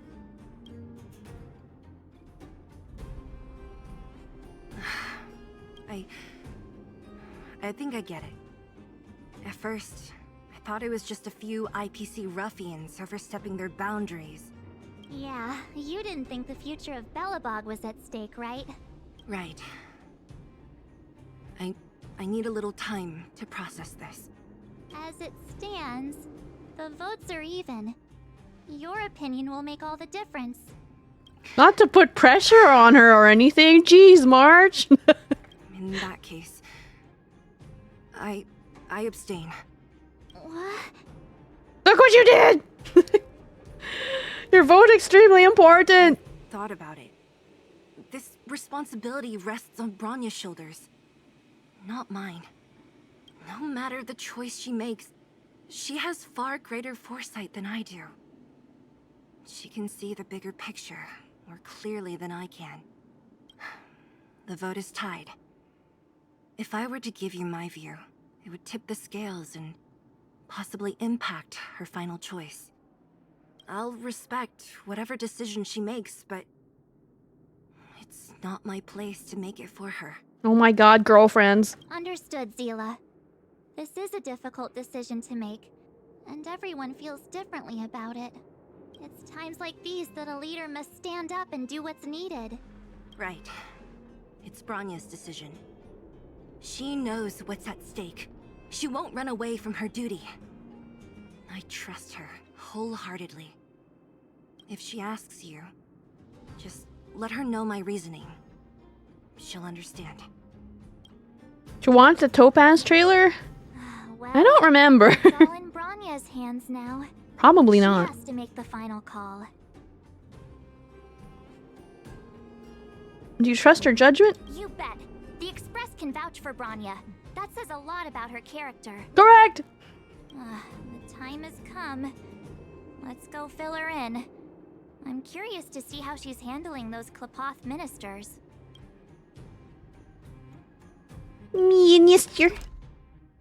Excuse me, Mr. Minister. All remains Alright. as it did yesterday. Final decision, Bronya. No pressure or anything, but, you know, it's your choice now. Whoa, the fort's packed. I've never seen this many people here before. March, you're back. So, what's the verdict? What do the people think? We talked to people in both the overworld and the underworld. The final result was a tie. I see. I suppose everyone has their own way of seeing things. I can't say I'm surprised. What was Zila's perspective on the matter? She asks about her girlfriend's opinion. I should have known. Sounds like Zila, all right. Did you come to a conclusion with the ministers? Oh, it's so loud I can't tell what anyone's saying. It's pretty much the same situation here. Neither party is willing to compromise.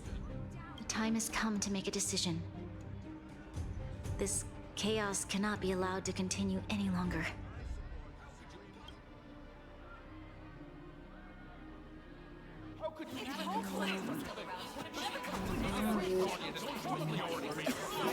Everyone get out! Enough! All of you! I know what to do. Wait! Oh my god, Himiko. I have something to say to the Supreme Guardian. Oh my god. But aren't you? Himeko? Wait, is that the real you or a hologram? It's the real me, March. Real as they come. Miss Himiko, from the Astral Express? It's an honor. thank you for all your help in our previous campaign. Things might have turned out differently without your support. If we had known of your arrival beforehand, the architects would have given you a proper welcome. I'm afraid the current circumstances are quite exceptional. I understand, Miss Rania. No need to explain. Your city is facing immense difficulties. My intention is simply to ensure that you have all the relevant intel. Oh? Oh? Do you have a solution? Miss Ma'am? I hesitate to call it a solution, but I might have some information that might help. It is my hope that with this information, you will be better equipped as the Supreme Guardian to make a wise and informed decision. Information? Please, tell me what you know, Miss Himiko. I happen to have a friend with knowledge of Topaz. What Topaz said about her home world is indeed true, which is why she believes that the IPC's takeover of Belobog is the only way of ensuring the city's survival. But there is one thing she intentionally left out. Not all worlds that have accepted the IPC's terms have been saved. Okay, well that makes sense. You mean... Performing ecological reconstruction on a planet carries inevitable risks. According to the intel provided by my friend, the success rate for the ecological reconstruction of worlds using the IPC's technology is 63%. Only 63% of planets succeed? That's not exactly comforting. This is the overall average across all IPC projects. The success rate of projects personally handled by Topaz is above 80%.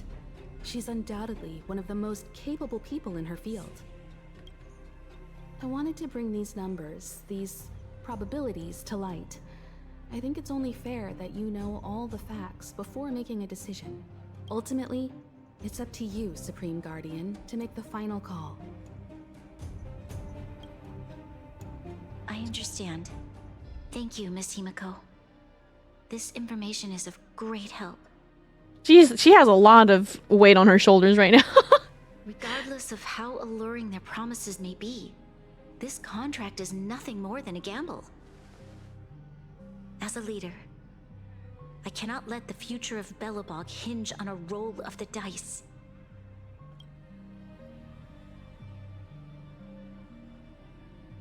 Now that you've decided, I don't have to pretend to be impartial anymore. I think you're making the right choice, Branya. Okay, Himiko. Astro friends, I have an idea, but for it to work, I'll need everyone's cooperation. I need some time to rally all the residents in the city, and then I'll meet with Topaz again. Please locate her for me. It doesn't matter where she is or what she's doing. And if the IPC is still trying to take over Belobog's assets, I ask that you do everything in your power to stop them. Don't worry. Leave it to us. We'll find her. It won't be easy dealing with her, but these two will help me get the job done. Oh my god, is it girls nice with Himiko? For sale. And we'll never forget the friends who stood by us in our time of need. Not once, but twice. Stay safe, everyone. Girls nice with Himiko! Yay! We can talk here, Japard, and share your reports with the crew. Yes, Lady Branya. Did you have a fight? The Supreme Guardian ordered me to garrison in Rivet Town with Silvermane guards and automatons to stop the IPC's infiltration. The defense went smoothly at first, but then Topaz herself appeared with some special technology that allowed her to seize control of our automatons in an instant. In an instant? Oh no, stop talking, I can't read! It seems Topaz is heading for a certain area in the depths of Rivet Town. For some reason, Svarog is with her too. Svarog? Is he trying to go against us again? I hope not. My instinct tells me that there's something else behind this, but I don't know for sure yet. At least we know where we can find Topaz. Let's go, March and Kalce. Girls nice! Waiting for us in Rivet Town, right? Here we go again. Back to our old stomping grounds for another adventure. Am I almost done with this? This was kind of a long prologue. Hi, Jeppy. The Supreme Guardian has briefed me on the situation and asked that I assist you in locating Topaz. Ready to enter Rivet Town? We'll go in together when everyone is set. Keep your guards up. We might run into IPC agents ahead.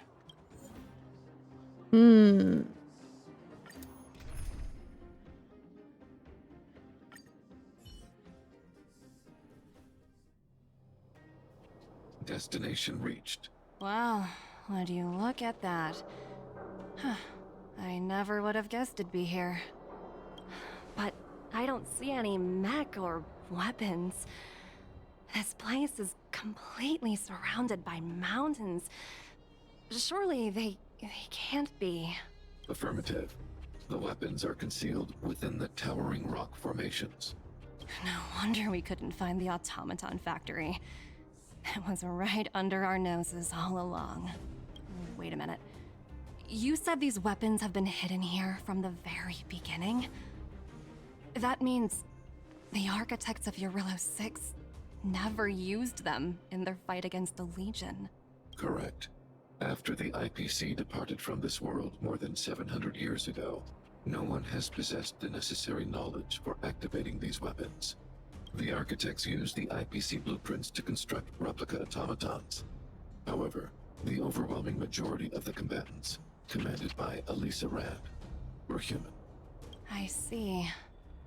The stories about this world are truly captivating. I would like to ask you a question, Topaz. You're awful polite for a big robot. Ask. Don't be shy. If the IPC does not intervene, this world is doomed. Are you convinced of this conclusion beyond any doubt? Yes. I've gone through countless case studies, and they all point to the same conclusion. Any world that comes into contact with a Stellaron is doomed. On the surface, things may appear to be getting better since the Astral Express lent a helping hand. But sooner or later, the underlying problems will resurface. A looming crisis can often lie hidden beneath the illusion of prosperity, unnoticed by many. Understood. Understood. That's it? You don't have any thoughts on the matter? Emotional readings indicate that your response is sincere and accurate. Aww. That is all I wish to confirm regarding this matter. While my opinion on the future of this planet may differ from yours, it ultimately holds no weight. I am merely a tool, not a decision maker. If only my colleagues had the same self-awareness as you. Come on, Numby. We've got some assessing to do. Yummy. So cute. I like that he squeaks when he walks. It's like a little Namazu. Topaz disappeared after leaving Rivet Town. In her absence, her subordinates flooded in and took over. The IPC soldiers are well equipped. It wouldn't be wise to fight them head on. Captain, what do you have in mind? You're right, Miss Himiko. We'll be using the automaton stealth bomb to cover our tracks. Automaton stealth bomb? I'll explain later. Let's get moving. Should we explain now? Is it kind of important to explain now?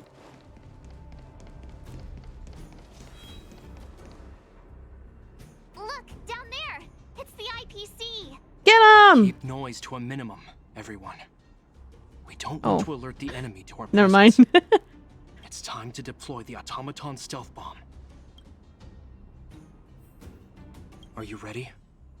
Use the automaton stealth bomb to wipe out the IPC threats. Okay. Remember, try to avoid being noticed. Remaining hidden will increase our chances of success. Okay. Oh, I see. I see.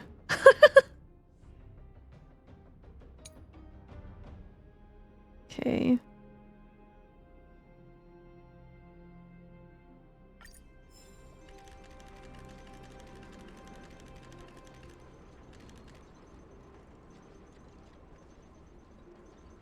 I'm scuttling.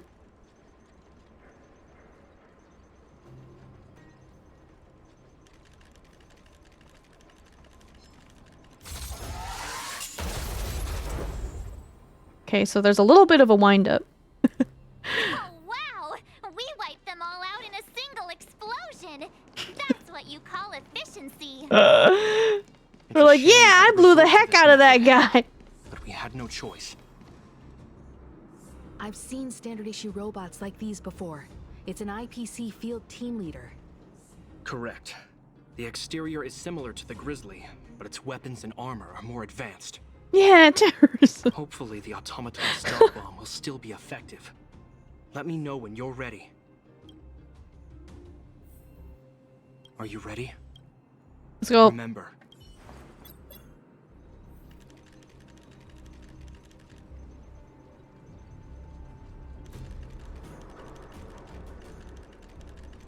I need them to be like next to each other. Come back.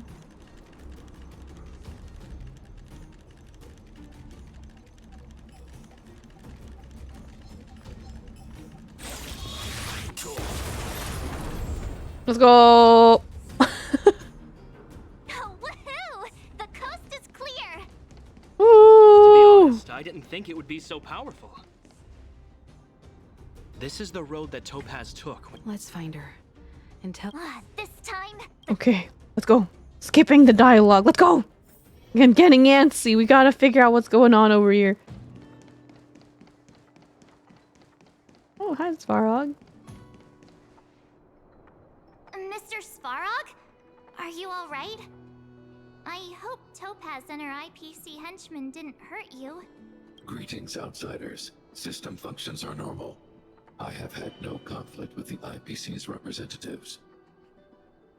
I thought we might be facing off against each other for a moment. Such a result would be highly undesirable. Topaz is ahead. She had the means to force me to comply with her orders, but chose not to. From her perspective, the only way to preserve Belobog is by incorporating it into the IPC. While I do not agree with her viewpoint, I lack the computational power to provide evidence to the contrary. While it is unlikely, I still encourage the avoidance of any potential conflicts. Unlikely potential? Meaning there could still be conflicts. Don't worry, March. The Express never pursues conflict as a first means. But if it comes down to it, we won't back down either. The beat kind of go hard. Guys, hear that? Background music? Himiko's right. As long as we can look at ourselves in the mirror and know we did the right thing, that's all that matters. You know, beat kind of go hard.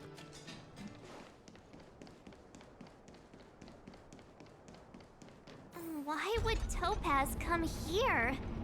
Is she looking for something? It's possible. Many mysteries lurk beneath the surface of this world. A little something for everyone.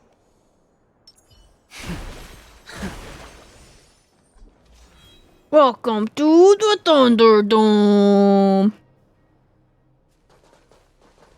Oh, hey there, Slowpokes. I was starting to think you weren't gonna show up.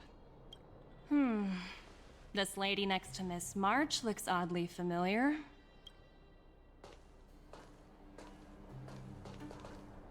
Pleasure to meet you, Miss Topaz. I'm Himiko, the Astral Express's navigator.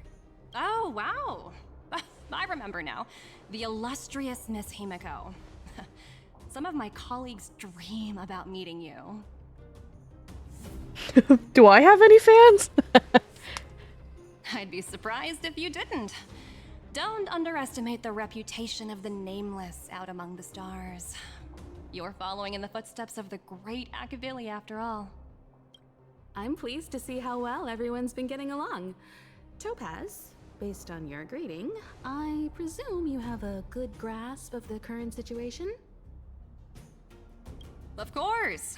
The deadline has already passed, but Branya still hasn't signed the contract. I think I can guess what's holding her back.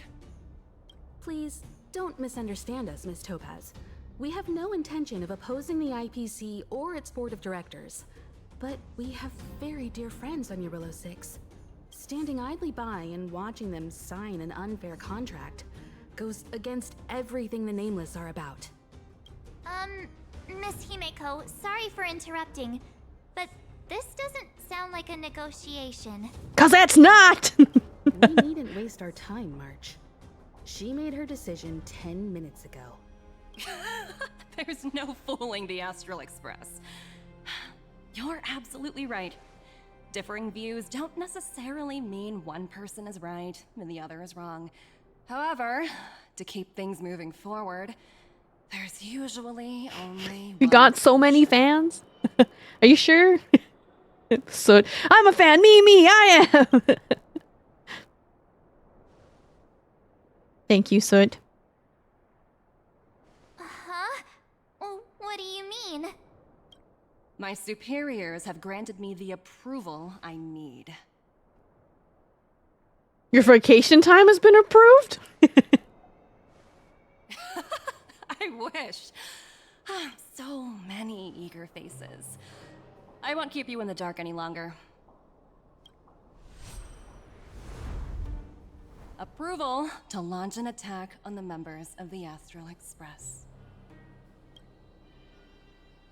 The best kept secret to getting something over the line? Always be ready to turn the tables. Go, Numby. Numby. Yo. Numby can summon some dudes? My wing have no room for error. Yeah. So cute. Let me tend your wounds. This might be a little rough. More enemies. Time for a buzz. This combat needs optimized. This is double speed. Inevitable. I sent a storm. Heaven's surge. Break. You'll pay for this. Awaken, dormant. World cleansing dragon. Only hit 2 of them. Whoopsies. Lend me your strength. The strength.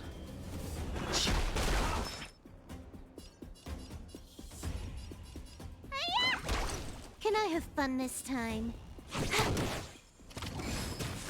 If I was saying it instead of saying a little rough, I would say a little meow. That's funnier in my head. I like how you were just like, never mind, actually. Heaven's surge. Rise. Troublesome. This battle is unavoidable. Lend me your strength. I sent a storm.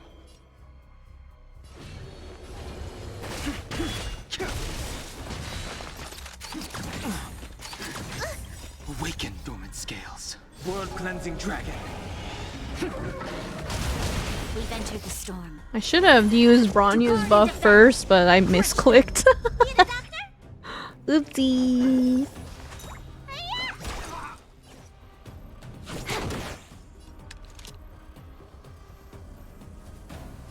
Lend me your strength.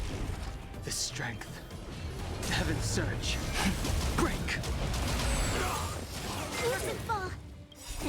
What's in your prescription? What's in your wallet? Let me tend your wounds. You'll pay for this. Inevitable.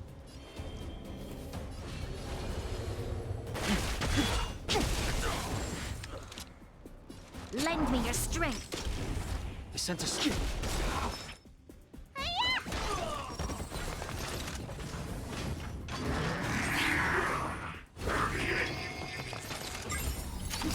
No. Stop it. This is double speed.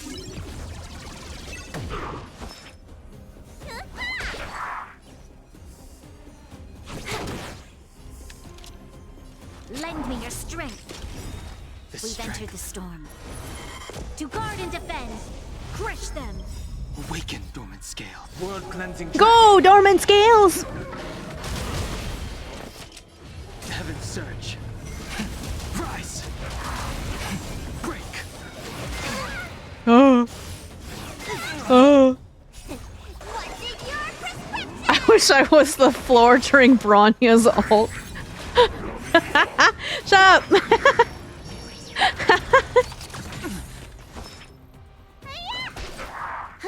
More enemies. This battle is Lend me your strength. I sense a storm. Heaven surge. Rise. I'm speaking my truth! You know what? You're valid, Soot. Thank you for speaking your truth.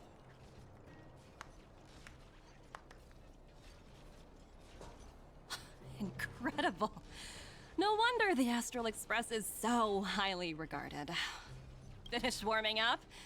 Now it's my turn. You should hang out with me instead, Topaz. Stop! All of you, put down your weapons. Oh my god, wait. I thought I was gonna fight her! You're here just in time. Things were about to get out of control. Supreme Guardian. I was starting to wonder whether you'd left the Express crew to fend for themselves. That would hardly be becoming of you. I would never do such a thing. I love how sassy she is. There was an important matter that required my attention.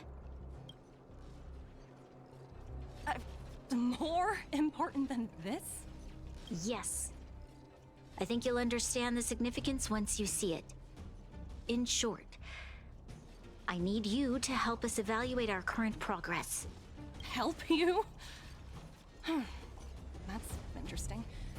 I was under the impression you'd already decided to obstruct our operations here. I have read your letter word for word, Miss Topaz. And your childhood experiences truly touched me. Your hometown once experienced a similar catastrophe to Yarillo 6. So I can understand your perspective on the issue and the position you have taken. It's because of this empathy you have that I still hold out a glimmer of hope. Oh.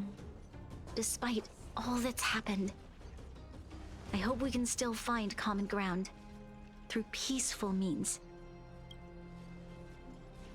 I have to admit, talking to you is always such a pleasure. I apologize for my behavior just now. It was, inappropriate. Oh my god, Topaz. Your determination. Seeing as we've come this far, I've changed my mind. I'll hold off a little longer and see what you have to show me. But remember, winning over the higher-ups won't be easy. Bronya's got a plan! That's why I've been taking things one step at a time. The first step was changing your mind. Members of the Express, we'll need your help too.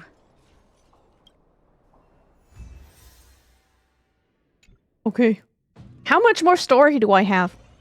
I'm getting antsy to Gamba.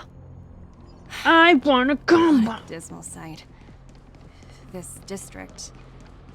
Have you been here before? Kyle, sorry for the delay. Are we clear to proceed? The path ahead is clear, Madam Guardian. You and your companions can proceed north without hindrance. Almost at the end of this part. There's another part! The mountain road ahead is a little treacherous. Watch your step. Let's go. Okay. What is this place? We've never been here before, right? We've only recently discovered this domain. Let's keep moving forward. What I want to show you is just ahead. It's like 90% leg. Whoa.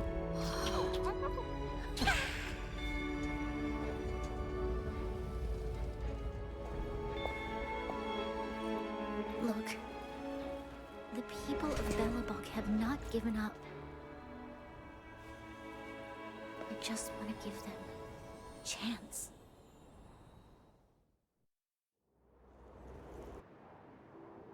Can we trade you one giant robot? Down machine over there?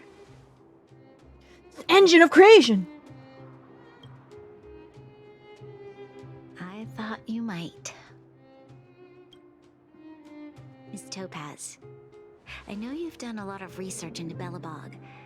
I was wondering if there was any information on the engine of creation in your records? Not at all.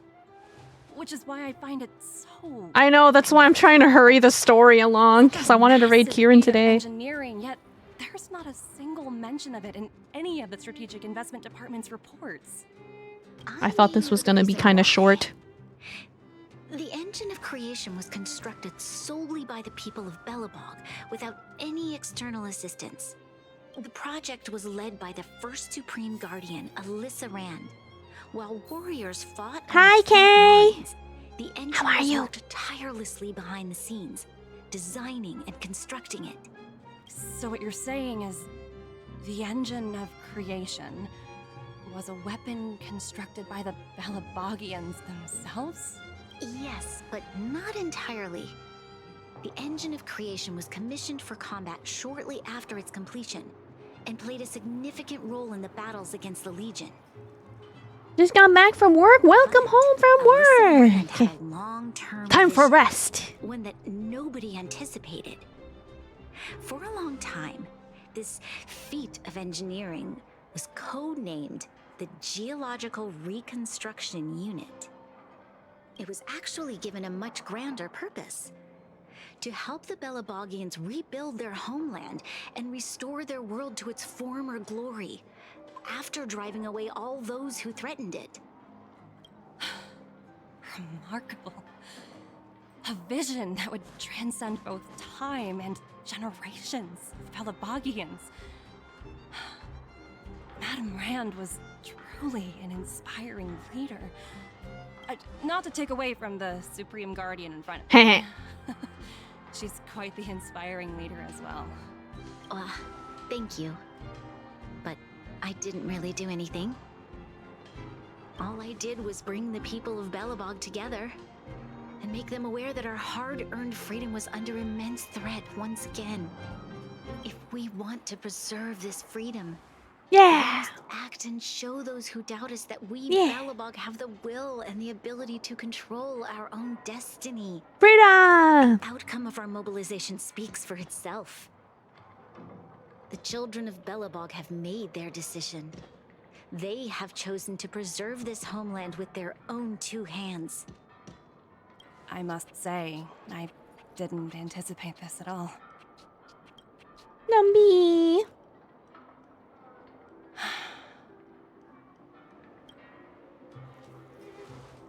I'll fight for this opportunity for you, Branya. I shouldn't have conflated your own circumstances with my childhood. That was a serious lapse of judgment on my part. My world never had a resolute leader, so people gave up on the idea of saving themselves long ago. But your civilization has persisted through the snow and storms for 700 years. A truly admirable feat. Then, are you willing to retract your previous decision? As for the debt, we'll find a way to gradually repay it. But it'll take some time. Unfortunately, the acquisition of Eurillo 6 is a strategic decision that's been approved by the IPC's top brass. Even if I wanted to overturn it, convincing them would be extremely difficult. Unless... Last? Himiko? Don't worry, Miss Topaz. Myself and all of the Nameless aboard the Astral Express are willing to vouch for this world. Fantastic. That might just work.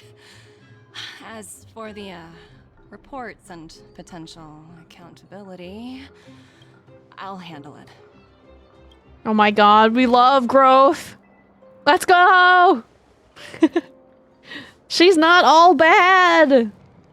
Yay! Miss Topaz, you mentioned accountability. Don't worry, it's nothing I can't handle. There are more important things than titles and ranks. Finding the best solution is what matters most. Will they cut your pay? If that's what they want to do, then so be it.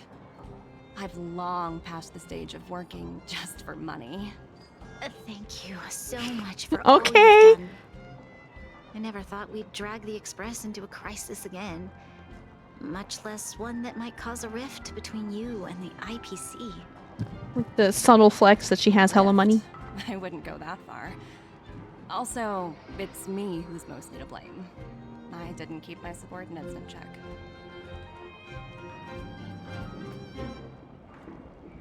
Is it true the IPC requires you to go through 17 rounds of interviews? 17? Oh, I think I might know who you're talking about. You could say he's a special case. For most people, the interview process is much shorter. I'm glad we're able to discuss some lighter topics. Well, you all need some rest after everything you've been through. I have arranged rooms for you all at the Goethe Hotel. Miss Topaz, if you need somewhere comfortable to stay. I appreciate the offer, but I need to head back and deliver my reports. It's been great getting to know you both. I hope we can work together again in the future. Only next time under better circumstances. Yeah! Oh my gosh, yay. Yay. Am I almost done? Hotel rest time? As it did yesterday. Wahoo!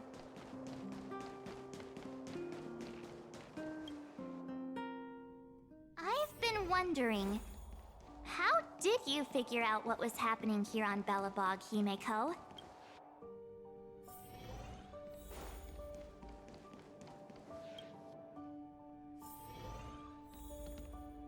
Nap time! March was looking forward to the Soul Warm Festival for ages. Looks like she's missed her chance. This time. I never thought this trip would be so... tiring. Time for bed.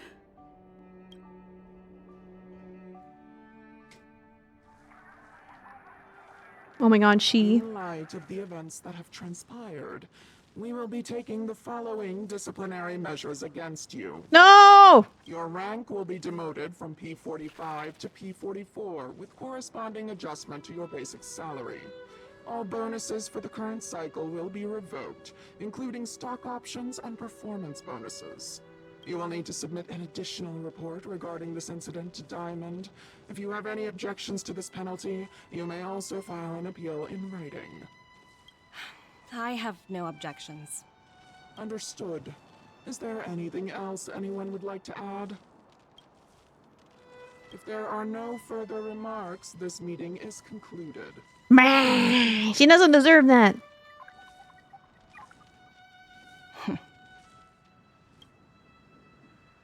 You only got demoted one rank?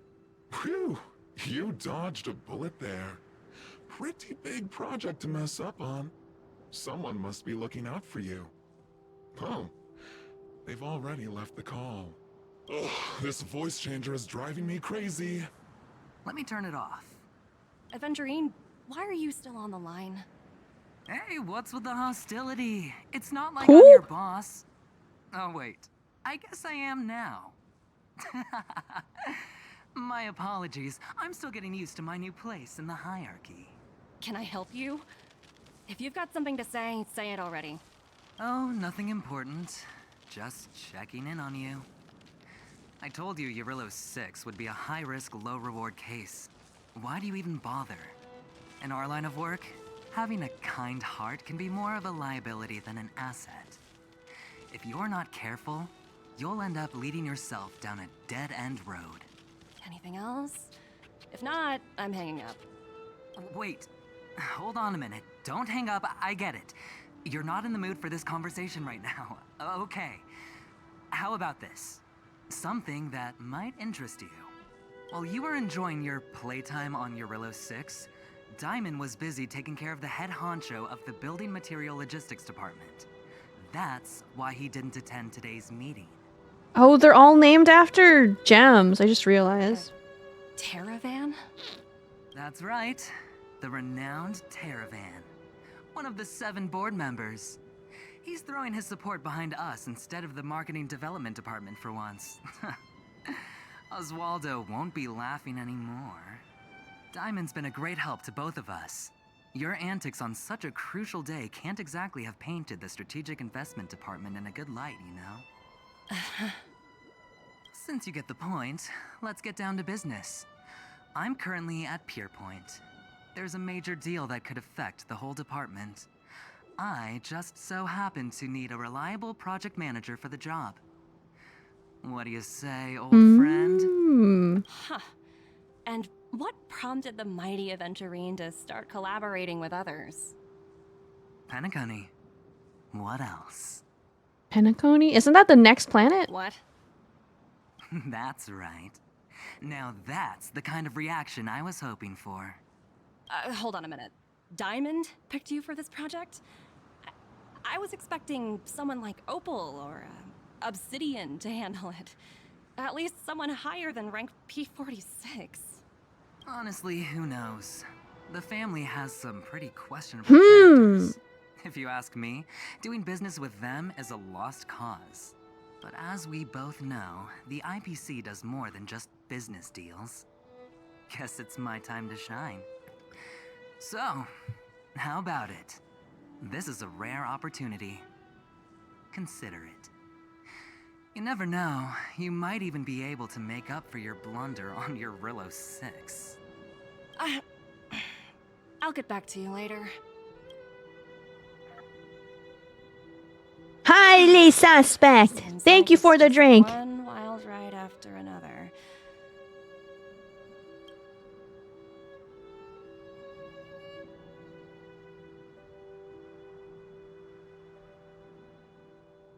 I hope I made the right decision this time.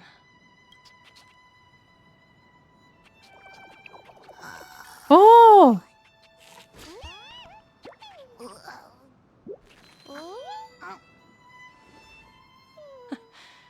The snow is mesmerizing. Yay! We did it. Topaz and Numby have become visitors. Let's go. Does this mean I can gamba? Is it gamba time? Are people still awake for gamba time? That was a lot longer than I thought it would be. I have to do Aetherium Wars at some point. Oops.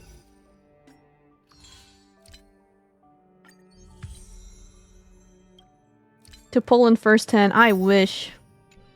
I would very much, I would very much like to not have to pull too long. Who are you? No, we're not. Got the wrong person. Who are you?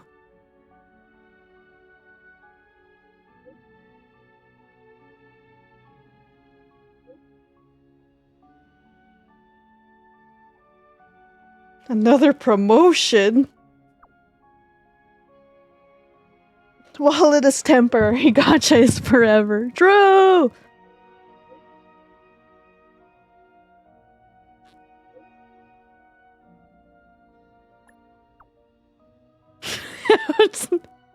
Scammer energy. Just get to the point! Oh, it's a card game? I see.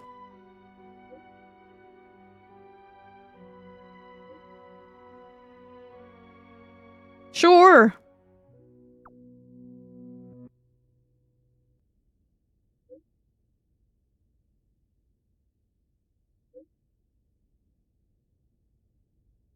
Okay. Maybe later. That's actually a response that I would make. I'll go over there when I have time. I miss when Kafka would text me in this game. When she stopped, I stopped playing. Maybe she has more things to say to you. I don't know. You never know. One day you'll like boot up the game and you'll be like, Miss Kafka,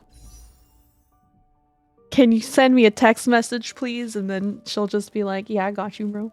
Alright, Gamba time! Gamba time! Maybe... What is this? Oh. Gamba time! Nothing in the store yet, right? Yeah. Good luck. Thank you. Here we go.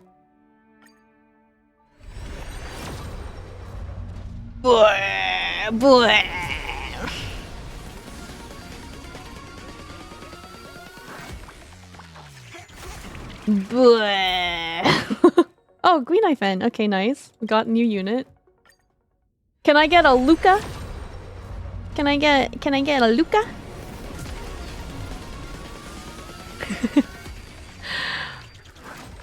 Ah! Okay. That's not Luca. Oh no.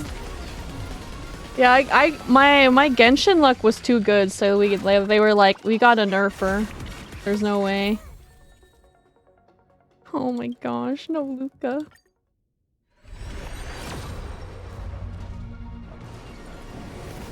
Oh no! No! No, no! Why am I getting Dan Hong? He's not even right up. Oh my god. Is he like secret rate up for this banner or something? Oh, Luca! Yay! Okay, I'm happy. Luca! Oh, this is dire. Fellas, this is quite dire. Okay. 2. Not bad. Oh, here we go. Please, please let me win the 50-50. Please let me win the 50-50. Please, please.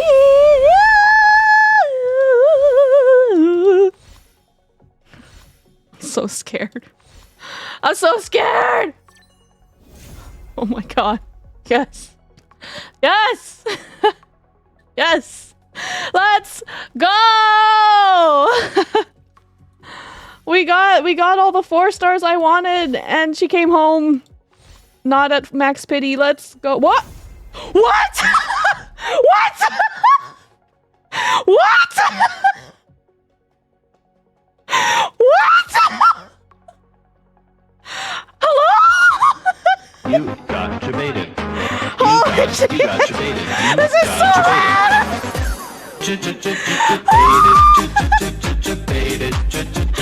Oh my god, wait, it's so loud. Holy shit. Dude. What? That's crazy. Oh my god, wait, let me take a screenshot right here. That I've never gotten like 2 of the banner characters in one pull before. That's really insane to me. Congratulations, Kalce. Not salty. Thank you. Also, I'm sorry. Whoa, that's never happened to me before. Wait, I need to put this in the gacha channel before I forget. Guys! Yay! That was like how much did I start off with? It was like I had like 100 or something. I think that was 70 pulls because I was kind of 10 into pity. We did it! We did it! She came home. Everyone came home. All is good. But I don't want to accidentally miss her, so we're gonna raid Kieran like immediately. All right? I want to raid her on her birthday. Speaking. Yubsaya? Hi. Okay, sorry. I want to raid Kieran on her birthday. Kieran's birthday stream! Technically her birthday was on the 18th, but I want to say happy birthday to her! So thank you everybody for joining me today. I had a lot of fun, and I hope you did too. Let's raid Kieran. Kieran's birthday! Let's do a raid message. Happy birthday, Pambada! There you go. We could do this raid message. Yeah. Happy birthday, Pamda! Happy birthday, Pamda! Alright, use that raid message! Thank you! I'll see you guys Sunday, most likely. I have a thing planned for Sunday, but we'll see. I'm still trying to confirm whether or not we can actually do it. But thank you for hanging out with me today. I really appreciate it. Thank you for the follow, Jaku. And I'll hope you take care. Bye-bye, everybody. I really appreciate it if you consider following me on Twitter, YouTube, or Instagram, too. Big help. And on Discord. We're also on Discord. Join the Discord. Come hang out with us on Discord. Bye, everybody. Ignore that raid message. Just go happy birthday, Pamda. Okay, bye, everyone.